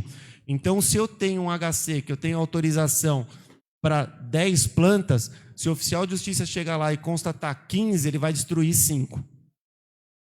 Inclusive, o detentor do habeas corpus pode sofrer penalidade como cassação da liminar, porque ele descumpriu uma ordem judicial, a ordem era de 10, não era de 15. O juiz pode entender que ele descumpriu a ordem judicial e cassar a liminar do HC. Tá? E tem muitos juízes que pedem que a cada 6 meses a pessoa que se beneficiou do HC preste informação com relação se mudou a espécie de planta e se alterou a quantidade de plantio. Então, o HC é uma norma que vai ser criada entre o Estado, o juiz e a pessoa com a doença. Então, ela é intransferível e produção em lugar certo e determinado. Pessoal, nós agradecemos, então, uma salva de palmas ao nosso advogado aqui hoje. É um tema que nós vamos... Quem é que tem licença na justiça aqui, HC? Alguém tem? Só a doutora Gisele? Você tem? Como? Quem gostaria de pleitear, plantar como a Gisele na casa, levante a mão. Quem tem? Era possível ter um protocolo para encaminhar isso, fazer um mutirão? Era possível? Realmente, quando a gente fala de ação individual, é individual mesmo. É um por um. É um por um. Eventualmente viabilizar algum tipo de atendimento, algum tipo de situação para atender um maior número de pessoas, lógico que é possível, sim. Tem alguns advogados que vêm fazendo isso. A doutora Eliane tem contato com muitos advogados que também têm essa intenção de trabalhar. Então, é possível, eu acho que a gente pode estabelecer algum tipo de contato, algum canal de comunicação para tentar viabilizar o atendimento das pessoas que necessitem. Não vamos esquecer, o mais importante de tudo, não adianta se declarar doente. E não adianta falar, eu tenho dor crônica e uso a cannabis medicinal e está me fazendo bem, eu quero habeas corpus. Não. O judiciário só vai analisar o teu pedido se tiver prescrição médica, se tiver relatório médico com relação aos tratamentos que você já fez, a prescrição da cannabis, a evolução que você teve. Então, é um documento essencial para levar para o judiciário um relatório médico, a prescrição, a indicação, eventualmente, se a pessoa não tem condições de comprar o medicamento, ser paciente Anvisa, mas não ter condição de comprar. Então, cada habeas corpus, a situação de cada pessoa, realmente ela tem que ser tratada de forma individual. Não adianta eu tratar o caso da Gisele, por exemplo, como o de qualquer outra criança ou de qualquer outra pessoa que tenha necessidade. Ela tem características próprias, a doença dela é própria, o relatório dela só serve para ela, o exame é só dela, e o habeas corpus é só dela. Então, realmente é algo individual. Nós vamos ver aí se primeiro precisa ter o relatório, a prescrição médica, então, né? Precisa ser paciente de algum médico. O Fernando, ele vai estar... O Fernando está aí? Fernando, o que o Paulo Fleury vai atender aqui a consulta, já é uma prescrição que vale para entrar com a HC, habeas corpus? Daria para você ver isso? Porque, sim, não vale. Do Paulo Fleury, daria para você conversar com ele? O pessoal que está falando que não vale. Então, nós precisamos ver como que nós vamos ter médicos. Nós vamos ver nas próximas reuniões de conseguir médicos que venham atender aqui a um preço acessível e pudesse dar uma declaração. Sim, fala, Fernando.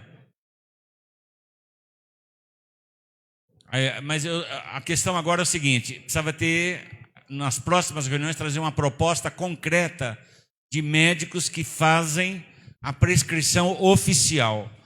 Mas fala com o Paulo Fleury se ele não pode arrumar algo que seja oficial, tá bom?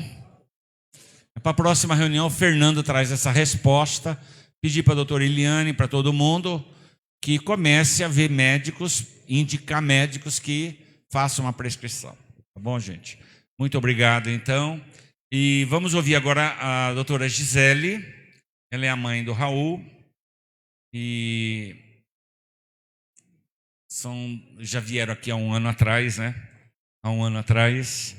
E a gente agradece de coração. O Raul, ele tem ido... Eu não sou empresário do Raul ainda, mas se algum bairro quiser um debate, convide o Raul, que ele é professor de educação física e ele tem uma produção também sobre a cannabis, né? Ele tem ido na Zona Sul. Na Zona Sul tem um grupo. Quem conhece o grupo da Zona Sul aí? Alguém conhece? Tá. Quem se interessar, peça nesse número. Boa noite, doutor Gisele, muito grato e é uma alegria imensa novamente a senhora estar aqui hoje dando esse testemunho. Obrigada. Eu vou pegar o gancho dele e vou continuar. Ele falou quem nasceu na década de 70, né? Ele parou ali. Então, eu vou continuar. Quem nasceu na década de 60? De 50? Eu também.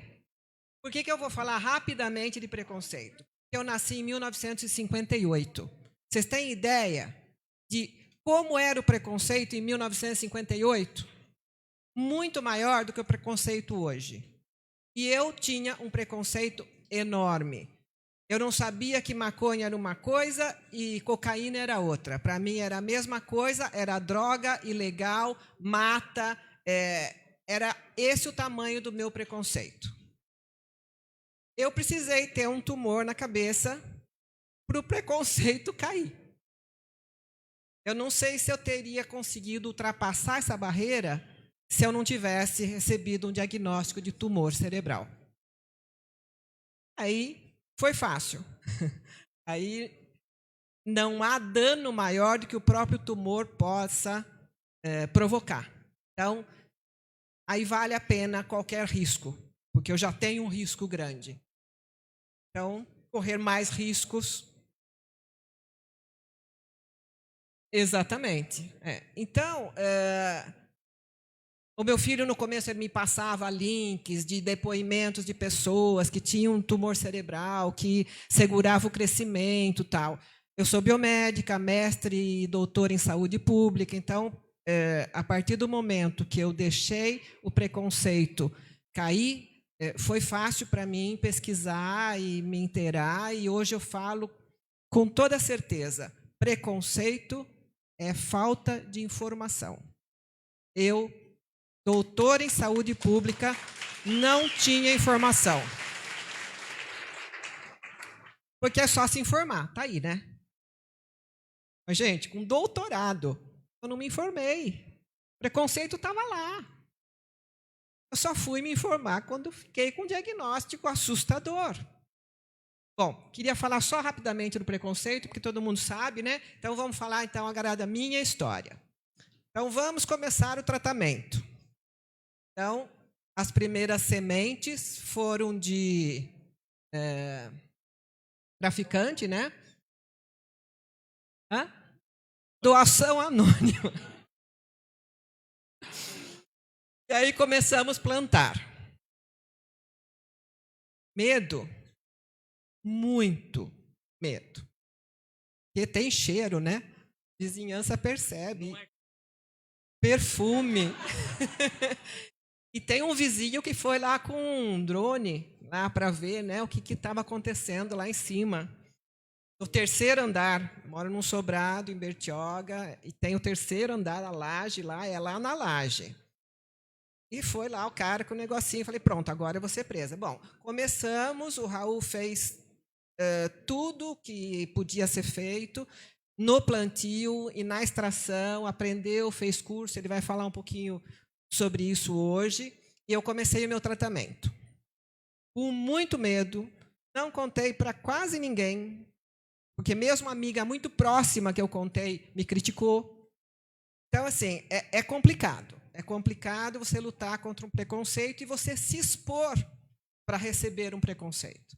Então, eu comecei mesmo no sigilo, bem devagar.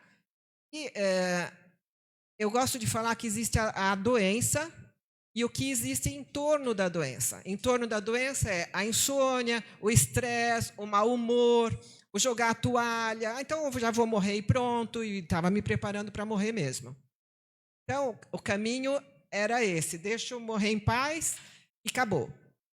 E, na verdade, isso tudo, um mês e meio de tratamento, não tinha mais nada. Dormia muito bem, não brigava com mais ninguém, não tinha estresse. Então, todo esse entorno da doença resolveu assim, muito rápido mesmo, tratamento muito rápido. E eu durmo muito bem hoje, é impressionante. A qualidade de sono é maravilhosa, até hoje. Bom, aí, esse tratamento, eu fiquei durante 1 ano e meio com esse tratamento e o meu tumor não cresceu. Desde o primeiro exame, ele tinha 1,2 centímetros, que é enorme, né, dentro da minha cabeça, uma moeda de R$1, né? Não é fácil, né? Uma coisa bem agressiva. Isso, e continuou. Em 1 ano e meio, ele não cresceu. Ele ficou com 1,2. Que já estava ótimo, não cresceu, segurou o crescimento do tumor, maravilha, já estava ótimo. Depois de 1 ano e meio, ele abaixou para 0,7. Então, é uma redução muito grande, muito grande. Ele está com 0,7 até hoje. Isso já tem 1 ano. Meu próximo exame é em agosto. Então, assim, eu tive esse exame comprovando a redução do tumor. Foi quando eu criei coragem de entrar no HC, com pedido de HC. Porque você precisa de um de um médico, de uma prescrição médica, precisa. Mas você precisa comprovar que esse medicamento, esse fitoterápico, esse produto, foi bom para você. Então, como é que você vai provar isso? Aí eu tinha dor no joelho, agora não tenho mais. Onde é que está o exame que mostra que você tinha dor no joelho e que agora você não tem mais? Então, você tem que provar uma melhora. Aí eu podia provar a minha melhora. Então, agora eu vou entrar. Eu fiquei morrendo de medo de ser presa durante esse tempo todo. Vamos lá entrar com o HC. Fui lá, nós fomos lá. O HC é preventivo. Porque o HC é uma pessoa vai presa. Aí o advogado vai lá e vai soltar o cara, vai pedir um HC. O cara está preso já. E vai pedir para soltar. Eu não estava presa. Então, é HC preventivo. Aí você vai lá, alguém aí perguntou se precisa primeiro plantar para depois entrar com HC. No meu caso, foi esse. Então, eu vou lá e eu falo, eu cometo um crime. Eu estou plantando maconha. O advogado, você vai lá na Polícia Federal falar, eu estou cometendo um crime. Me dá um HC aí, que eu não quero ser presa. O juiz, então o advogado pode pedir para fazer como que chama quando o despacho, para despachar na hora.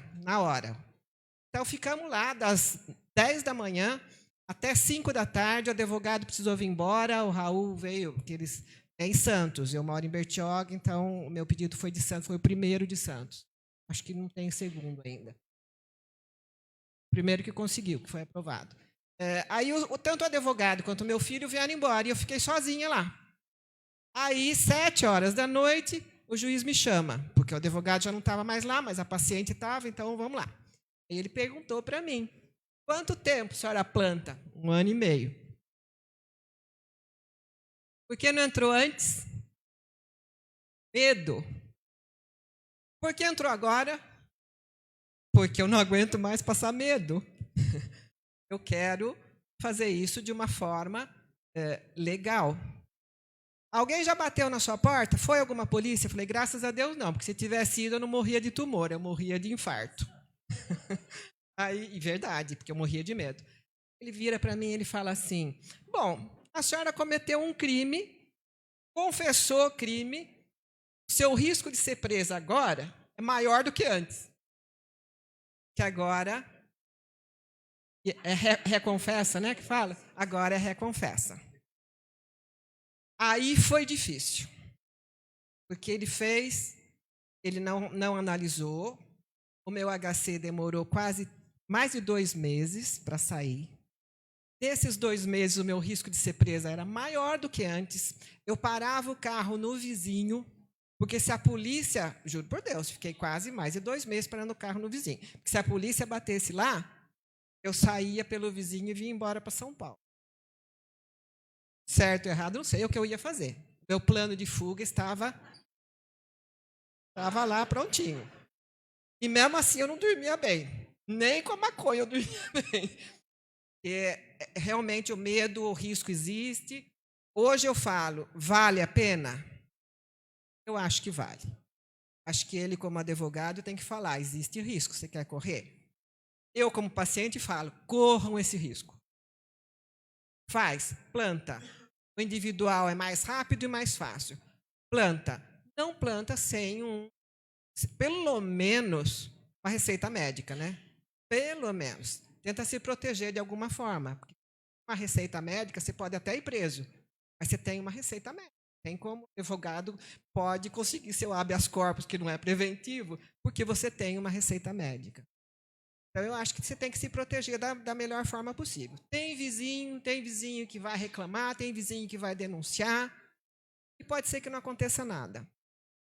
Tem drone, que vai ver lá minha plantação bonitinha lá.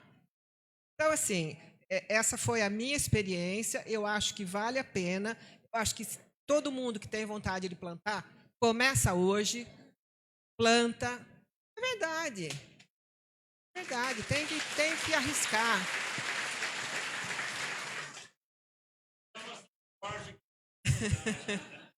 Não, mas você tem que correr risco, né? Porque, gente, o meu risco com tumor é maior do que o risco de plantar maconha, não é? Acho que vale a pena plantar sim. E aí, depois disso, no meu processo, ele fez tudo o que ele falou. Ele pediu as vistas para a Polícia Federal, Municipal, Estadual. Acho que ele pediu Ministério Público. Eu acho que ele pediu 5 manifestações. Enquanto essas manifestações não voltaram, ele não deu a liminar. Então aí ficou, e o meu risco lá, o carro na vizinha continuava. E não saía, e não saía, e não saía. Foi muito difícil. Esse período de espera foi muito difícil. Eu soube que lá no fórum existia até aposta, que depois me falaram, que todo mundo tinha certeza que a juíza não ia aprovar, porque a juíza já é de mais idade, seriona, quase aposentando, tal, que ela não ia aprovar de jeito nenhum. Então, foi uma surpresa muito grande para todo mundo lá, quando ela deu a liminar. E aí eu fiquei, sim, realmente muito feliz e muito aliviada. Eu tenho uma quantidade máxima que eu posso plantar. Oficial de justiça pode ir na minha casa sem aviso prévio, a cada 6 meses, não foi nenhuma vez, mas está lá escrito. A juíza autorizou, apesar dessas manifestações contrárias, então eles falavam, não, parece que a Anvisa já está aprovando, tal, mas enquanto não existe nenhuma lei sobre isso, vale a lei que existe, é droga, não pode autorizar. Então, teve essas manifestações. Apesar disso, a juíza falou que, exatamente isso que eu falo, o risco do tumor é maior do que qualquer outro risco de se plantar maconha. No meu caso, ela escreveu lá, ela pediu a comprovação de que eu sou biomédica, de que eu tenho doutorado, para garantir que eu tenho condições de plantar, que eu tenho conhecimento para fazer a extração. Isso foi a juíza que levou em consideração a minha formação. Então, ela escreveu isso. Na verdade, a formação é minha, mas quem planta é o meu filho, na minha casa, tal. Se eu mudar de endereço, eu tenho que comunicar. Então, assim, é tudo... Eu tenho muito medo de perder a minha licença. No meu caso, eu tenho uma coisa que não é muito legal, porque eu tenho autorização para ter somente 5 plantas em floração. É jardinagem. Aí eu já tenho 5 plantas em floração, a outra está dando flor, fala, calma, fica aí, não pode, que eu não posso ter mais de 5. É natureza. Mas é assim que saiu a minha aprovação. Então, eu posso plantar, posso ter 35, né? Posso ter 35, 30 mudas, 5 em floração. Então, essa é a minha autorização. Se for alguém lá, eu não tenho mais de 30. O limite máximo eu respeito. Só que essa história de 5 em floração é impossível. É impossível. De pés, não a floração. Então, isso é uma coisa meio complicada. A gente faz... Bom, isso aí o Raul fala depois, que a parte da extração ele vai falar melhor. Bem melhor que eu. Então é isso. Faltou alguma coisa, será?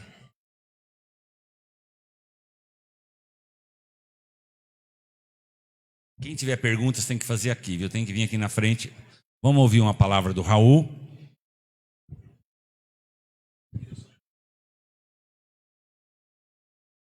Bom, boa noite, padre. Queria agradecer ao senhor mais uma vez, todos que estão aqui presentes.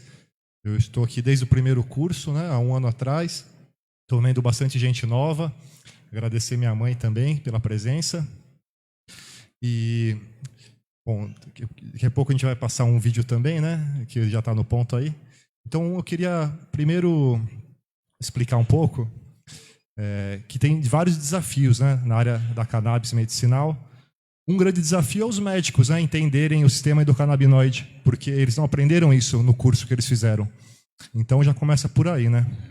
E na política e na sociedade, acho que são diversos desafios, mas o maior deles é cultural, né? Porque não é fácil mudar um pensamento quase secular, permeado pela hipocrisia e de criminalização de uma planta, né, que no caso da minha mãe, garante a qualidade de vida dela e de muitas pessoas. Então, a gente está nessa luta já há algum tempo. E fizemos um vídeo recentemente mostrando um pouco da nossa casa, do plantio e do nosso método de extração. Então, queria estrear esse vídeo aqui hoje, compartilhando com vocês. 3 minutos só. Tá, Jó? Claro. Bem pertinho. Boa noite. Boa noite. A minha dúvida é sobre o tratamento. Se antes ou durante o seu tratamento com a cannabis, você chegou a fazer algum outro tipo de tratamento, químico, alguma coisa assim, e se você acha que, no caso, você já respondeu que não fez, né? Se você acha que isso interferiu positivamente, obviamente, no sucesso do tratamento. Se você acha que se você tivesse partido para um outro tratamento, digamos, mais radical e mais convencional, como é o caso da quimioterapia, alguma coisa assim, se teria interferido, né, ou atrapalhado o seu tratamento. Incluindo se você não aceitou também fazer cirurgia. Então, o meu tipo de tumor não tem tratamento. Ele é não hormonal, ele não tem nenhum tratamento, não existe nenhum tratamento. O tratamento é cirúrgico. E eu me recusei a fazer. Pela sequela, tal. Então, eu não quis fazer. Isso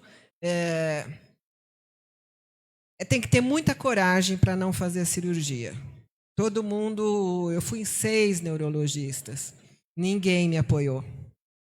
E eu estava me preparando para morrer, né? Eu falei, não, eu não vou passar por essa cirurgia, eu vou morrer mesmo, então eu prefiro morrer antes do que... É opção pessoal, não é? Então, essa foi a minha opção, eu não fiz a cirurgia e eu não fiz nada, eu só fiz mesmo o tratamento com cannabis. Obrigada. O meu problema é, para quem tem pressão baixa, eu tenho pressão baixa, o óleo abaixa a pressão. Então, a dosagem é individual. Então, você começa com uma dosagem baixa, vai subindo, subindo, subindo. Eu cheguei a 10 gotas de manhã, 10 gotas à tarde, 10 gotas à noite. Mais que isso, cai muito a minha pressão. Hoje eu não tomo mais do meio do dia, porque dá muito sono, senão eu durmo o dia inteiro. Então, eu tirei essa dosagem do meio do dia. Eu tomo 10 de manhã e 10 de noite. Essa é a minha dosagem. Mas aí também é outro desafio você conseguir chegar na sua dosagem. Porque E é individual mesmo, depende do organismo, como é que ele vai reagir. Para tumor tem que ser dosagem alta. 30 gotas por dia é dosagem alta. Você tem que começar com 1 gota, 2, você vai subindo devagar e vai vendo a melhora e vai vendo, no meu caso, a minha pressão, né? Mais do que isso, a minha pressão caía.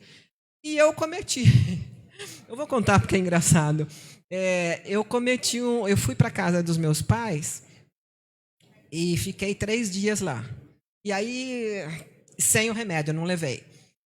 Aí eu voltei com um monte de coisa. Eu cheguei em casa, peguei conta-gotas e não contei gota nenhuma e joguei para compensar os 3 dias que eu fiquei sem. Gente, eu sou biomédica, doutora. Pensa bem. E eu cometi essa imprudência. Eu fui para o pronto-socorro, minha pressão foi a 0. Então, não é brincadeira. Quer dizer, é um produto, sim, é um fitoterápico? É. O que é fitoterápico? É um produto que vem de uma planta. Não resta dúvida que ele é um fitoterápico. Qual que é a discussão que existe? O fitoterápico, a legislação do fitoterápico não requer, um fitoterápico não precisa de receita médica. Nós precisamos da receita médica. Então, ele é um fitoterápico, mas ele não se enquadra na legislação do fitoterápico porque ele tem o THC e precisa de uma receita médica. Então, essa é a discussão. Porque não tem discussão se é ou não é um fitoterápico. Mas não se enquadra na legislação. Então, eu fiz isso. Tem que ter um médico acompanhando a sua dosagem. Não é brincadeira. Fiz essa imprudência com todo o meu esclarecimento. Mas daí você está morrendo de dor, tal, né? Então, vamos lá. 1 semana de dor de cabeça, hospitalização, nada de morfina passa. Então, você comete uma imprudência que não é para cometer. Fui para o pronto-socorro. Obrigado. Nós vamos assistir o vídeo, mas nós sempre falamos aqui, os médicos que passam aqui, a cannabis é uma medicina da observação. Para a doutora chegar 10/10, ela foi um conhecimento profundo da pressão e outras coisas. Vamos então a um vídeo. Vamos lá então. Tem nos 2 telões. Vamos lá, Gabi. Não sei se o pessoal em casa vai conseguir. Põe um som bem alto.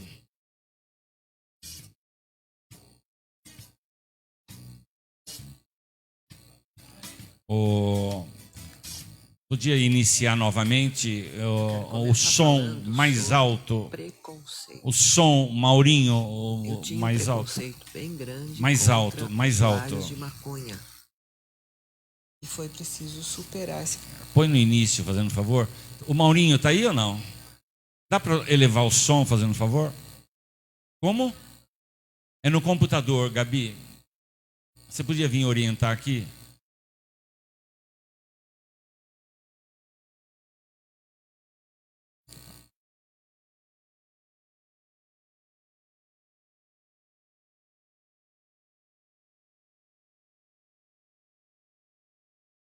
A tendência do nosso trabalho aqui vai ser encontrar médicos. Quem gostaria de fazer a prescrição, esses passos? Levante a mão, vamos ver.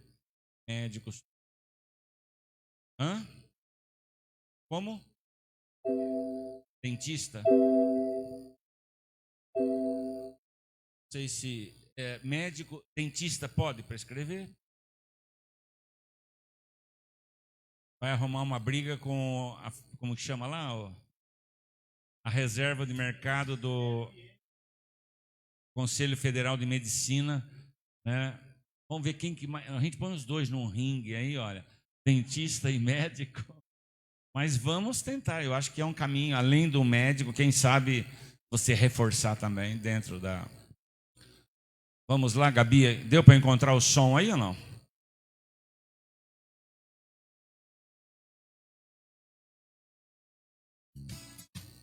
Mais alto, mais alto.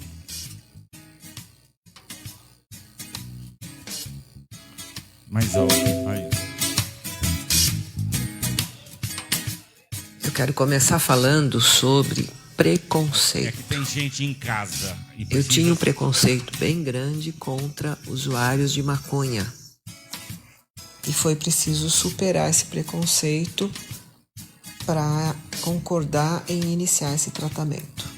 Hoje tá tudo super bem. O meu tumor diminuiu, eu tô ótima graças a esse medicamento.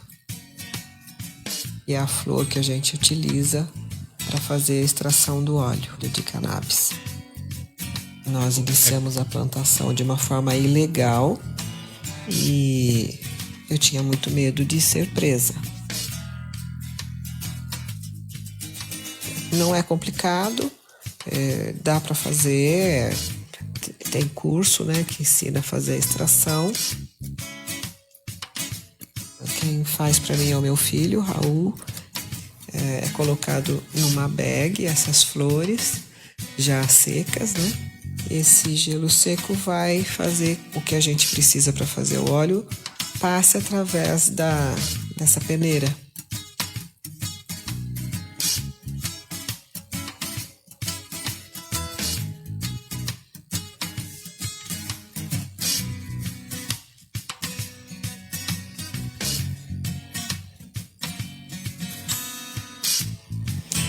E aí você mede quanto tem.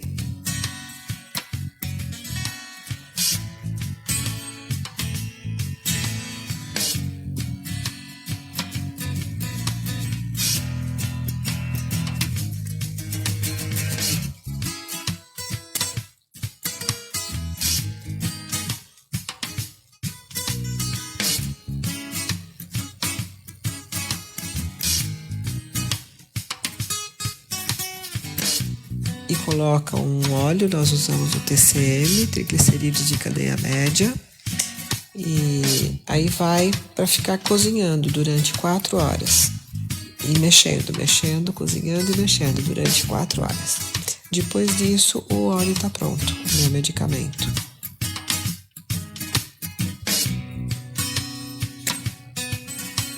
Não tem nada melhor, né, do que você plantar, você cuidar, você regar e você fazer a extração do seu medicamento, do seu óleo. E é um medicamento, um fitoterápico, que meu filho faz para mim.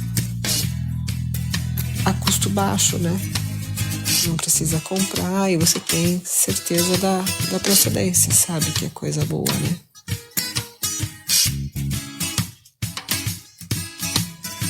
Qualquer pessoa pode plantar, qualquer pessoa pode extrair o seu óleo e fazer o seu próprio medicamento.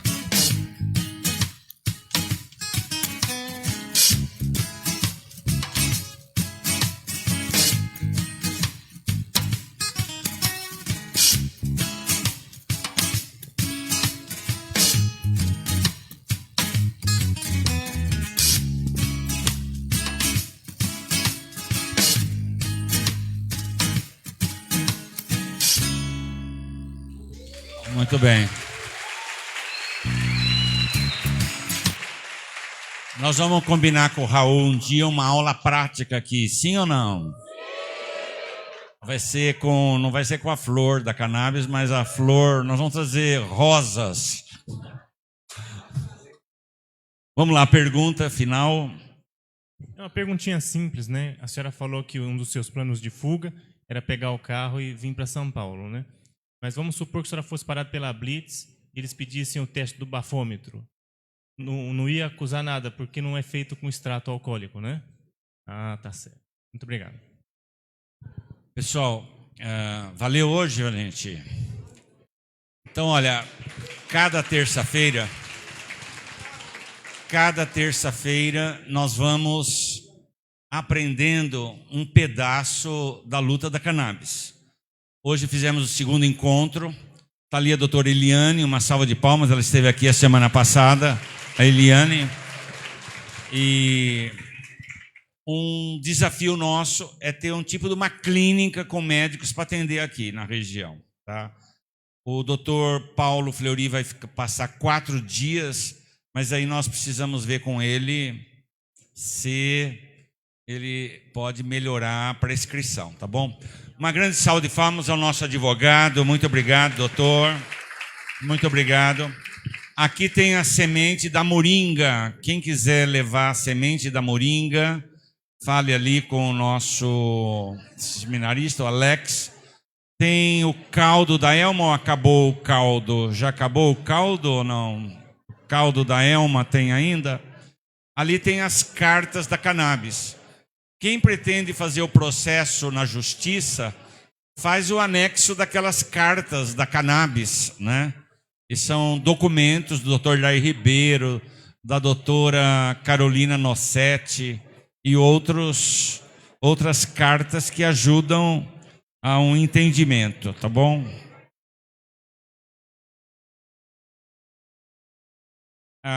É uma fichinha amarela, entrega lá na saída. A fichinha amarela. Muito bem, nós agradecemos a todos que estiveram presentes e que acompanharam esta segunda aula do terceiro curso sobre cannabis medicinal. Uma boa noite a todos.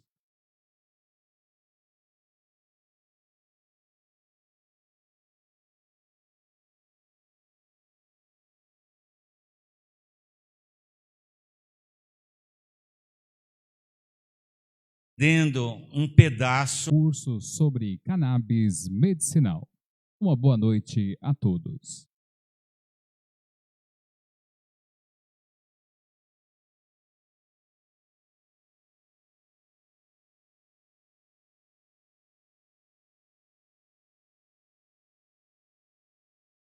Dando um pedaço. Curso sobre cannabis medicinal. Uma boa noite a todos.